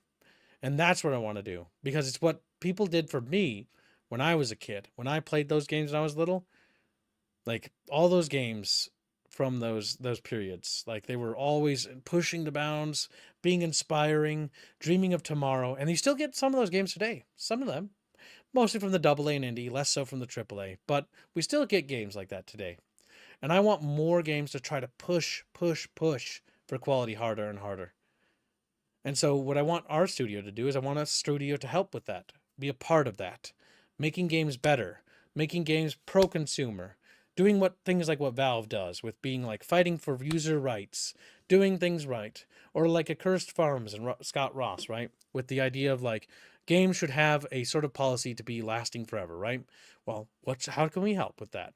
Well, once you own a game, you own it forever. You can download it as many times as you want. You can copy it or whatever. You can modify the files. You can tweak it. Nothing's encrypted. No DRM, no nothing. We plan for the future. We don't make the mistakes of the past. We learn from the lessons and the failures of previous companies, right? For example, games from 2 decades ago had built-on DRM, a short-sighted decision. And the problem with that short-sighted decision is that DRM on those games makes it very difficult for people to, play them, because the disk DRM is perceived as a virus now. I have a lot of old games that's very hard to play. So any sort of DRM or whatsoever should be just bad. If people pirate our game, and they will, so what? It's going to happen. But the most important part is that we don't punish the people who are loyal and support us. They're the people who matter the most. And by adding DRM or silly little features or online connectivity or other garbage, all that does is it punishes the person who decided to buy your game. For what? Buying the game? They did it. The people who are going to pirate it were going to do it anyways. So why get bent out of shape about it? Whatever. At least the people who pirate it, my hope is that they like it. And maybe they'll want to support us. If not, oh well. I'll be real with you. I'm kind of more happy that people would actually want to play our game. And If people are in countries where our game is banned, because I imagine it will be, then so be it. I would rather them do whatever it takes to play the game because it's a work of love. And I want people to experience it more than anything else. I'm just grateful that I can produce it. And the only reason why I can produce it is because you guys donate regularly. If you guys didn't, and I didn't have this crowdsourcing capability, without you guys, I couldn't do nothing. I couldn't do nothing. I mean, I could. Actually, no, I would. This is actually not entirely true. I could, but I would just probably write a book. Not the same. Not the same, because my dream is to make a video game, not a book. A book is just not the same, because you can't interact with the characters in the world in the same way. It's not the same. That's why I like video games so much. You get to play it. You get to interact with the characters. You get to play as the characters. You're part of the story in a way that books cannot do that. And I love books, but video games have always been my main foray, and I've loved and adored them from pretty much as far back as being like a little 3-year-old. And I've been always fucking around with these things. Not been good at them all the time, but like, by God, is the best medium ever. And I love video games to my core. I think they encapsulate everything about me. They like the idea of them, how they function, the interactivity, the ability to play, the ability to communicate, the social aspect, right, of how to communicate and talk to each other. It's just really cool. Oh, man. I'm rambling, I know. All right, so Jayu Kishiparn, welcome to stream, says, reminds me of when a guy who created Macross was so pissed with Harmony Golds squatting on the IP, he actually encouraged pirating the anime. I don't blame him. I can actually understand as a creative why you would do that. Because at that point, when you make something, you actually want people to experience the thing you made, right? Like, I've worked on this game and this setting my entire life. I would much rather you guys play it and touch it and do something with it than it to sit there and collect dust. Meaning, if you're in a situation which you can't buy games, pirate it. Like, do what you got to do to get it. Because, like, some people, you just find, well, it's either eat or don't eat. You know what I mean? And at that point, do what you have to. I won't blame you. I won't be mad. I understand. We've all been in a bad way at some point in our lives. We've all struggled. But maybe down the road, when things are stable, think about it. Think about buying it. If not, so be it. But if my game has an impact where it turns somebody's day around in a good way, then I have achieved my goal. Even if it's just one person,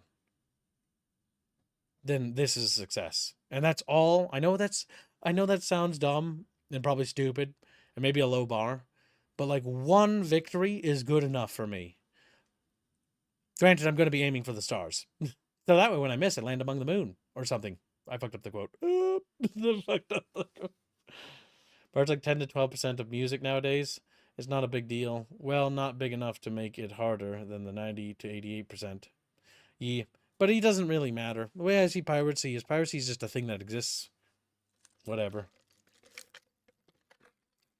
The best thing, the only sort of combating piracy I would ever do would be search engine removals, which would be basically just making sure that when people Google or look up our thing isn't buried under pirated links. You know what I mean? That would be it. Because search engine is probably the safest. Because it's all about being able to see it, right? It's about being able to find it. So long as you can see it and find it easy, people will get it because it's easy. But the big thing is if it's hard to find, that's a problem. I was an anti-piracy agent for a while. So the one thing I do remember from being an anti-piracy agent is that what really turns, when it's coincident, because there's no way to prove it, because there isn't. But coincidentally, sales numbers always went up, usually when the customer's product was easier to find than the pirated product. And so if you can just make the pirated product harder to find, you don't even need to remove it. They're just going to find it with ease and they're going to download it because they're going to, oh, there it is right there. I'll go get it, And that's really just it. That's all you have to do. Just so long as your stuff is on top of the search engine, bada bing, bada bam, there you go. People found you. Now you're easy to find. Now it's about, making it affordable, selling it at a reasonable price, which I imagine a game will probably like $40 or something, probably around that ballpark. But we'll see. Definitely nothing higher than that, or I'll throw a hissy. Ugh, the idea of charging $60 for a video game is just outlandish, especially when you consider the fact that you're not selling physical boxes, So it shouldn't be that much. Not that $60 games by the end of their lifespan had much going on, did they? I remember when Xbox 360 came out, video games had manuals with lore in them and fluff, just like they did for the Xbox original and the PS2. But after a while, by the end of 7th gen consoles, manuals became paper thin. I have a game here on my desk that I bought. It's called Syndicate. It was released for the Xbox 360. It was released towards the end of the console's lifespan, kind of. And inside this box, there's a little piece of paper that has a code for something I can't redeem because Xbox Live doesn't exist anymore. And that's it. And a disc. And that's all that's in this box. That's it. Other than that, the box just became kind of like a little paperweight. Like, it doesn't have any value. I miss the days when a box not only looked good and stylish, but you opened it and there was a big manual with like lore and stuff in there. And then it was really cool to read. And then you could play the game. You didn't have to read the manual. But as a little kid, I have fond memories of manuals. And maybe it's stupid, but like when we'd go to Media Play when I was little, my dad would take us to Media Play up in St. Cloud, and we'd go and we'd buy a video game, right? I could get like one game because I did good in school. One game, maybe two, if it was special, things were cheap. But like, I'd open the box while in the car while we were driving home, and I would read through the manual like 3 times before we got home. Because I was so excited, like, oh yeah, read everything about the game, the controls, the lore, the characters, before I even put the disc inside the fucking machine. Man, I just remember that. I also remember when we got Dawn of War and had the little fold flaps or whenever those PC games, because PC games came in these cardboard boxes and they had these little flaps you could open, and they'd have these dioramas of the game and like pictures and stuff. And I'd like look through them and I'd be imagining like what the game was like and what it played like. And the imagination did a lot of work there. Or like looking at the cover, or you guys remember when the cover had like it was colored, right? And it had like lumps on it, like it was like almost like it was like imprinted like a painting. Like it was physical, like you could run your fingers across it and you could feel like the different armor and contour of the character. It was just like, whoa. Weird era, but really cool era. Different era. I missed that. If I could have anything and the most outlandish thing for my game, I think that would be it. I think that would be it. There's no way in hell I could probably get the production lines for that because I've looked into it and it's expensive as fuck. Very expensive, but it'd be cool. Sexy women. We got some of them sexy women. There's like sexy women. There's an angry woman. She said, that's not sexy. But that's about all I have for you, little Czarfish. Remember getting StarCraft manual lore was better than the story in the game? What? Don't miss me with that. Like, StarCraft's video game lore is pretty good. The books were better by a lot, though. It helps that I read the books for StarCraft before I actually beat the game. So I already knew like all the characters and plot points before. So like, oh yeah, it's like when the fucking Meg Sky betrays them.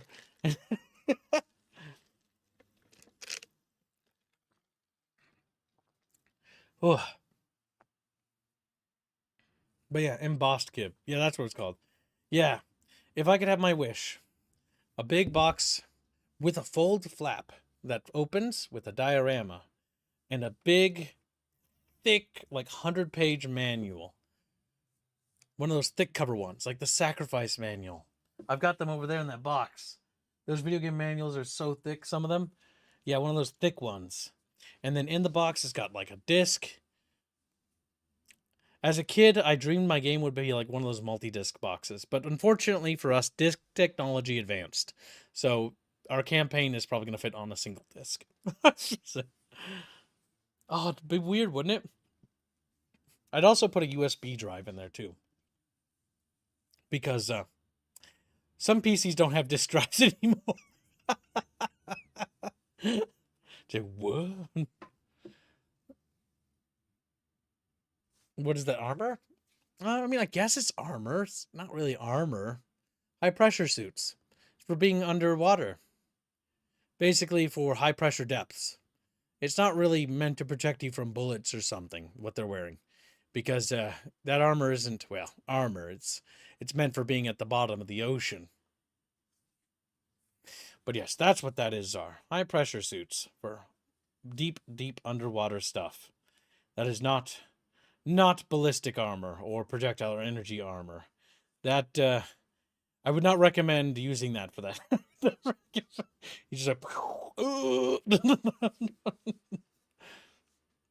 the death of disk drives is tragic. Yeah, that did happen. My disk drive is sitting on top of my computer, plugged into it by USB. It's an external disk drive. Yes. I like to think we put a thought into our armor designs. Yeah, no, this stuff is not the kind of stuff you'd be wearing if during combat. That'd be a very bad idea to wear this. This is for only underwater expeditions. Because it's from the Denitra, which is part of the Red Sun Dream. The company that made the best DVDs no longer makes them, TDK. Disc drives are still around, but it's mostly Blu-ray combos. Yeah, I see that too. Yeah, it's true. Sad times for everybody. He wants thick flaps. Chav's like, what? Big think. MechWarrior 2 Mercenaries had a lot of fun fluff in the manual that came with it. Yeah, that's the thing, right? Like, games felt like they had so much more fun. That's what I mean about picking up where the 90s left off. I'm not talking about, like, the bad, trends or, like, the, what do you call it? The, development issues that the 90s suffered from, or the fact that Interplay was corrupt as sin. Interplay was before EA. I'm talking about, basically, the good aspects of that torch. We can leave that stuff behind. We can leave that stuff where it was. Leave it lie, so to speak. If Corpse Kids won't acknowledge Waylon. Waylon's not a femboy. And also, why would you call him a femboy? He's like macho-esque rogue. He's got the ladies all up and wiggly. I don't know. It's like, what? Wiggly? They're undulating. Disk drives are still around, but mostly Blu-ray combos. Yeah. Go full 90s and release it on a cartridge. Ha ha! A demake of our game? That'd be cool. But I do not have the resources to spare for something so frivolous that only like 12 of you would appreciate. If some fan wanted to do it, though, I'd be all for it. All for it. Kib, you know exactly why I make fanboy jokes. I know. Because you're gay. He's like, damn.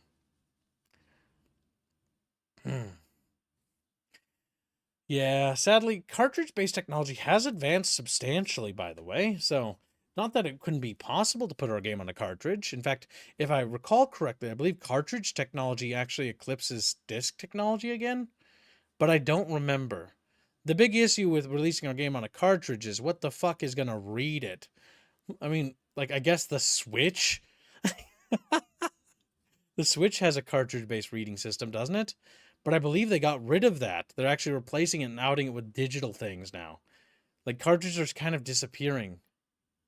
And physical media is dying. Which was weird because Nintendo was like the last vestige of it.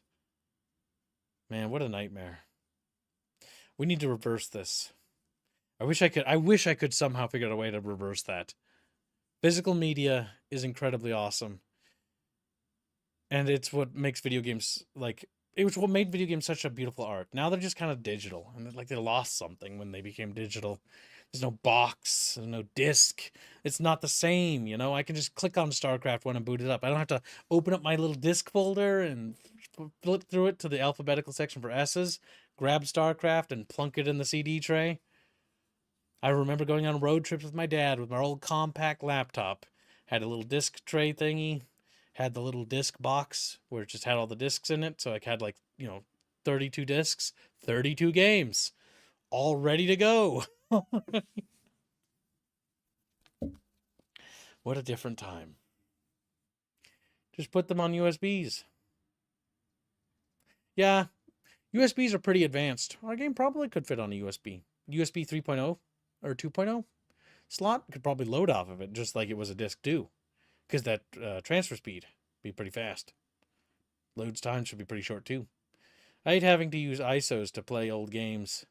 I know the feeling, buddy. Mount that ISO.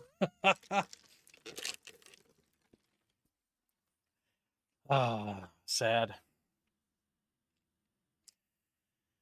ISO haven't seen those in decades. What? ISO files? I see them all the time. But maybe that's because I play old games all the time.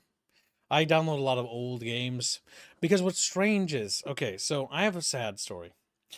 You know how a lot of those old games behind me in those jewel cases, some of them have DRM on them. And I didn't know that. And I never knew that. And I found this out because when I try to install them, they won't load. Because modern Windows struggles to understand what the game is because it thinks the DRM is a virus. One game was Emperor Battle for Dune.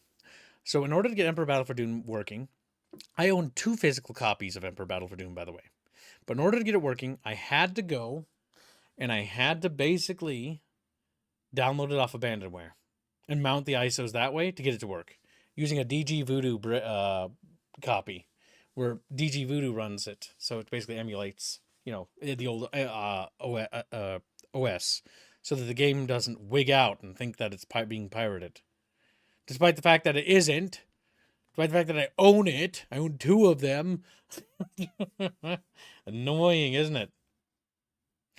Yeah, it's such a nightmare to get old games to run. That's why I'm hopeful that GOG and the SKG movement make good grounds and good strides in progress.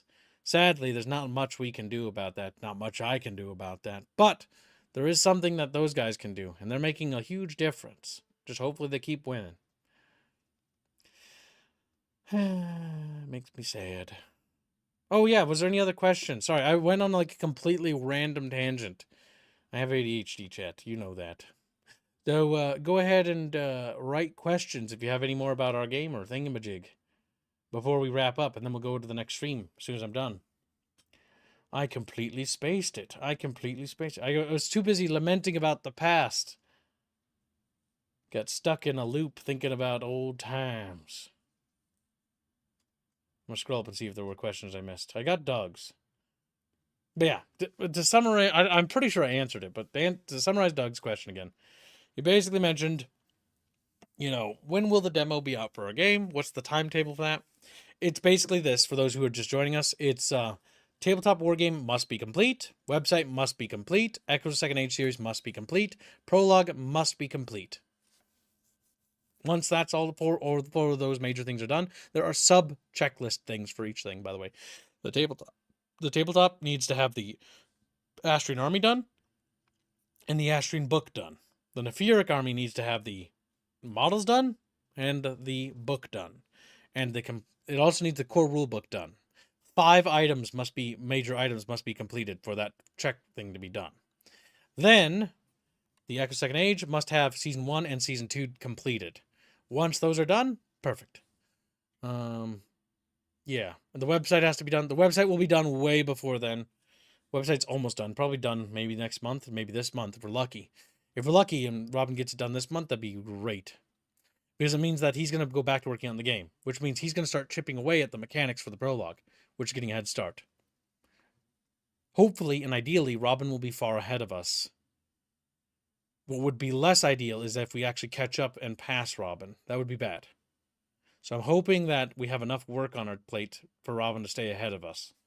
Because that's where issues are going to start appearing. If we finish the tabletop stuff and the Echoes series, which I doubt, but if we were to finish that before he was done with all the code we need for the mechanics, we'd be in trouble. Mostly because it's like, well, now we've got people waiting to do stuff, and that's not good. But the odds of that happening are astronomically small, but I will keep you informed as things progress. As I always do. Yeah, does the Austrian Ocean have any super apex predators dangerous to humans or worse yet, even their shipping? Yes. Yes. Yes and yes. There's a lot of things in the North Mariam Ocean that's dangerous, but the South Mariam Ocean is a bit different. There's two big, distinctly dangerous things in those oceans. The Sea of Apollonia is less bad, but yeah, the North Mariam Ocean has the northern, called the great crabs, which dwell in the shallows.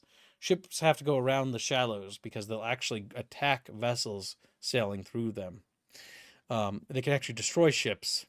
They often mistake ships for basically a sort of like a whale creature equivalent, and they think they're food. Now, ships can survive that, but it's very rare for that. Because the issue is once you're in the shallows, those lanky things reach up from the depths with their long, spindly legs and begin to climb up. And they don't climb up unless like one or two, like it's a dozen. Entire fleets can be engulfed in those things, and that's not good.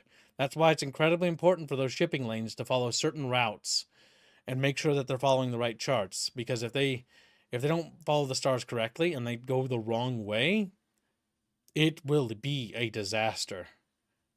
Because there's some shallow spots, specifically on Avagaria's coastline, where these things dwell. Now, as far as Astri doesn't have too many of those great crabs. Those great crabs are more on the, I guess you could say, the eastern side. The crabs that dwell on the western side are actually more pacified. They don't really bother humans in the way that the eastern ones do. But yes, that's something to be aware of. There's also the Astro Dominion Wars and the relics of that. Or not, no, sorry, not the Astro Dominion Wars. It's mostly from the Olnir. I mean, there's some stuff, but mostly from the Olnir invasion. There was a great oceanic battle that took place a long time ago in the Sea of Ionia, if I remember right, which is right next to Mariam. There are creatures that dwell there that were summoned beyond the veil that are still dangerous to this day from that war. They were used as weapons, and now they are kind of rogue. And it's usually advisable to sail around certain sections of the Ionian Sea because of that. As for the South Mariam Ocean, that's the most dangerous of them, at least on this side of the planet. And that extends to the fact that there's the parasite. And, well, if you know about the parasite, you know it's a very dangerous thing. There's an entire, armada basically funded by the various powers. It started off as a privateer group that basically grew into a much bigger organization that literally patrols the seas and basically keeps the shipping lanes clear of the parasite so that the ships can traverse safely to their ports. Makes southern trade is always dangerous, and usually ships and merchant ships are go escorted from ships of that the Great Fleet because of that, because it is very dangerous. There is also the slightly interesting area of the Abyssal Sea Pass to the southern Mariam Ocean. The Abyssal Pass connects Karinos to the southern, basically what you could say, ice cap, I guess, suppose. For over about half the year, it's actually traversable. It's very cold, and the waters there are very tough, but merchant ships who go through there can actually cut around very quickly, avoiding the port of Nataclisius and the Golden Strait, which allows them to get around the tariffs that the Asher Empire imposes on that trade area. And so it's risky, but if some merchant ships go through there during certain parts of the year, can actually get through there, can actually get around. But it's dangerous because it can freeze over, and ships get caught in the ice, often end up destroyed or wiped out. And even if they flee north, right, into Karinos, it's the frozen desert. Like, the desert there is so cold that it may look like, a hot desert, but it's like fucking frozen. It's literally not survivable. There's very little food there. So it's a very bad risk. There are some towns and stuff established by the Mercantile Republic as sort of like safety places, but if you miss one of those towns and you go north past one of them, you're basically going into the Principalities region, and the Principality doesn't have any towns or villages there either. And if you do go north, you might just be taken as a slave. So, yeah, it's a big risk to go that way. Yeah, essentially it's a polar waste. But yeah, the Abyssal Sea Pass is a risky place. It can be traversed for certain parts of the year, but it is always dangerous. Lots of icebergs in the southern reaches. Lots of dangerous things for ships to try to traverse around. I would personally, if you were doing a pen and paper adventure, once we get the pen and paper system done, would just advise that you be very careful because your GM can do all sorts of nasty things to you if you go that way. They're going to turn it into that one fucking ship incident that happened. What was it called? That ship that got lost in Canada that we found recently. You guys know it. You guys are smarter than I am when it comes to this stuff because my memory is always bad with names. Oh, fuck, I can't remember. It's got like a ominous name for the ship too, but it was lost at sea. I'm waiting for chat to remember. I know you know, chat. I know you know. You know of this ship. It's famous. 18th century ship, I'm pretty sure. Or maybe early 19th century. I think it might be 19th. Oh, the segment where the survivalist finally becomes useful. Don't worry, there's a lot of locations. You end up on the continent of Vansti, that skill will be useful. Avagaria, very useful. The desert wastes of Corinos, very useful. There are plenty of regions. Or the mountains of Thundun. Those are probably dangerous. Or traversing even the Athrilian mountains is also risky. The mountain ranges of the Athrilian are quite nightmarish. Mary Celeste? Was that its name? I don't think so. Chat, you don't know the name of the ship? What the hell? The Cyclops? Maybe? No. It was called something. They made a TV show about it. Like a little mini series about it. There was a ship that traversed the north and it got stuck in the ice, and then the sailors had to abandon it, and the ship sank. Was it the Mary Celeste? Maybe it was. But yeah, it's a ship that was traversing north, got stuck in the ice, trapped, and then sank. Binsky, what are you doing? She's like, whoa. We were talking about you, Binsky, in the test chamber. Zigbinsky was talked about on today's stream. He's like, yes. The Maple Leaf, the dev. Oh, you're so funny, Jet. What about the wasteland of my safe bedroom and cozy bed? Will survival skills be useful there? The Titanic? I mean, that ship did sink. You are right. But that was a bit different. The HMS Terror and the HMS Erebus. Yes, thank you. The Terror and the Erebus. Yeah, that was the ship I was talking about. I mean, there are other ships much like them that had the similar thing happen to them. But yes, the Terror and the Erebus. The fate that befell them was rather unfortunate. Maritime incidents. I'm a big fan of maritime nightmares. So I made sure that our oceans in our setting are very filled with all sorts of really nasty shit. So you can have all sorts of maritime adventures that will actually be fun and interesting. Rather than I'm just sailing across water and there's nothing to do. Don't worry, something will find you and do something with you. There's something like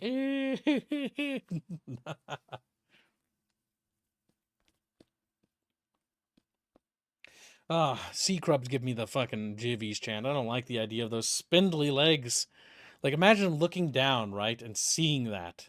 Like, you see the water, you see the ground, right?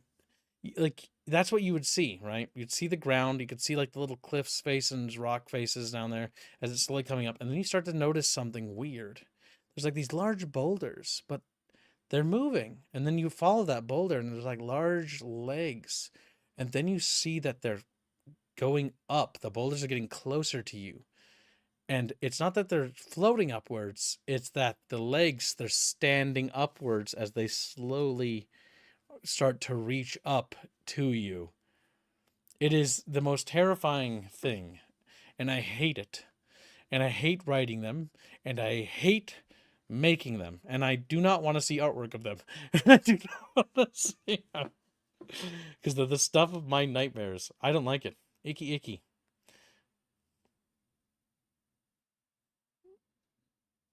Tentacle? What? There's hardly any tentacle things. Except Aldivarians, but They're not interested in that stuff, Frederick, you sick degenerate. He's like, eh. The Franklin expedition, they were looking for the mythical Northwest Passage. I almost said USS Constitution. What? That ship is still floating, though, as far as I'm aware. It's like, yeah, it's still in the water.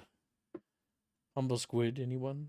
Hands, the sea Flammenwaffe. Yeah, pretty much. It was Flammen. Didn't they have plenty of food but died anyway? They had a decent amount of food, but I think the issue was that they ventured. I think the cold also played a role in killing them. Some natives found them and tried to help them, if I remember right. But like the reality is that a lot of the crew were kind of too far gone because they were so far up north that there was very little they could do for them.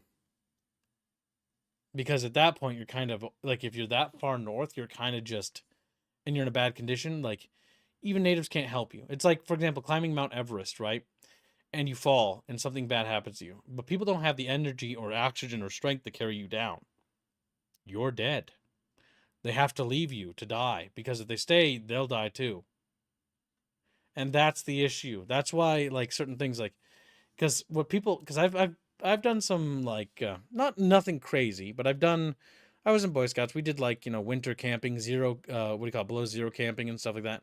But like you can quickly see, but it was always done in a safe area, right? It was done not too far away from a road, and it was in a property where we were allowed to do stuff. And it was, if something happens, we had a phone, and there were cars, and we just had to go like a mile towards the road, and we could get help. So it wasn't far enough to be dangerous, but just out of reach to make things inconvenient. And that's one of the things like when you learn like that things just take energy out of you, right? Like being cold, like not recovering from being cold. Because during that zero G camping, or yeah, below zero camping, not zero G camping, stupid kid, not space, but my feet got wet and they couldn't warm up. And it got bad enough that I had to go back home because I just couldn't get my feet warm. The inside of my zero below zero camping like thingy got wet because like my feet were wet, and because it was wet in there, that got critical, and so I had to leave. You have to be careful because bad stuff can happen. And so I just stayed outside, and it wasn't like super dangerous. Like the scoutmaster started a little fire, took off my little booties, and I put my feet next to the fire and waited for my dad to come pick me up. Because like my sleeping bag was shot because my sleeping bag was wet. And at that point, it's just not safe to sleep in it. And so I got picked up, went home, got in the shower, took a hot shower, and I remember, oh my god, it felt like my flesh was on fire. It was so cold. Despite the fact that I was, staying relatively warm, it was still fucking freezing. Jesus. Doop, I accidentally put Czar say. What did Czar say? Food was? Franklin expedition can blow out away. Fyodwa made expired quickly. Yeah, food can expire if it's not well prepared or well taken care of. And so what might look like tons of rations and provisions is actually just as deadly because you can get botulism and other things from it. And so the rations are no good. It's like, yeah, we have food, but this food is spoiled and is now is a dangerous threat to even consume it because it's going to get us sick. And if you get sick, your body's going to consume energy. If you consume energy faster, you're already you're already in a bad way. It's real quickly how these things escalate because it goes from being like, oh, things are bad and dangerous to lethal. People are dying now. But yeah. Nope. Yeah, it's true. Yeah, the food was bad on the expedition. So yeah, they did have a lot of food, but the food wasn't properly stored, or was they fucked up when canning it or something, and it was fucked. And so the expedition was fucked. They were basically sailing with food that was going to screw them over. It's really sad and kind of scary.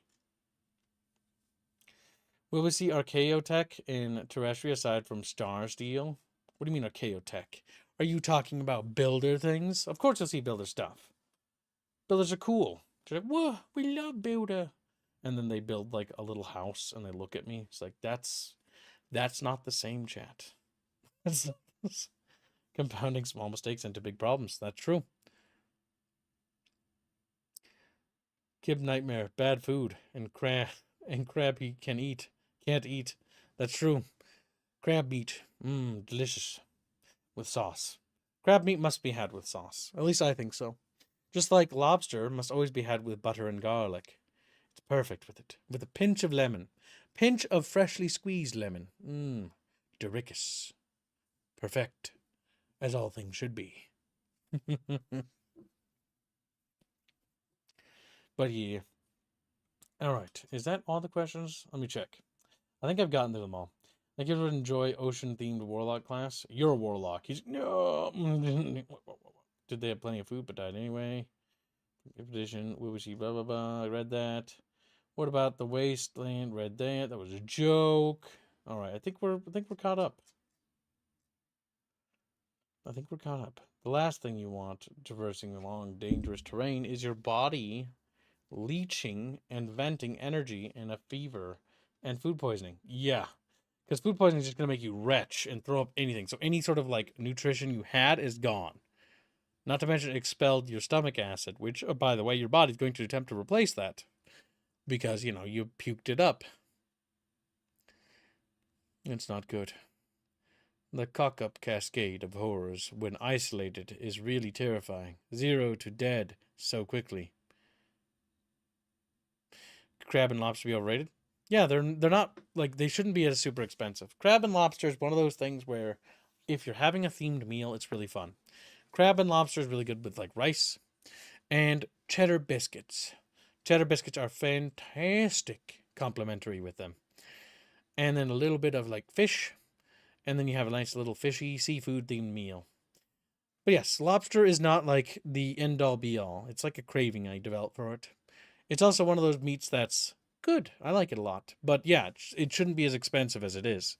In fact, what's funny is in most of the world, lobster and crab is actually rather cheap. It's actually considered poor people food in various parts of the world. But in the first world, it is considered to be high class food. So it's just funny how it's just inverted. And so it's therefore more expensive. It's like, okay. Weird. Strange. But they can also refuse to adopt local practices and gear. They wouldn't have had so much terrible trouble with the cold if they brought some Inuit gear and clothing. Yes, because there's a reason why the Inuit tribes survive as well as they do. Because they've gotten accustomed to it. They know how to do it.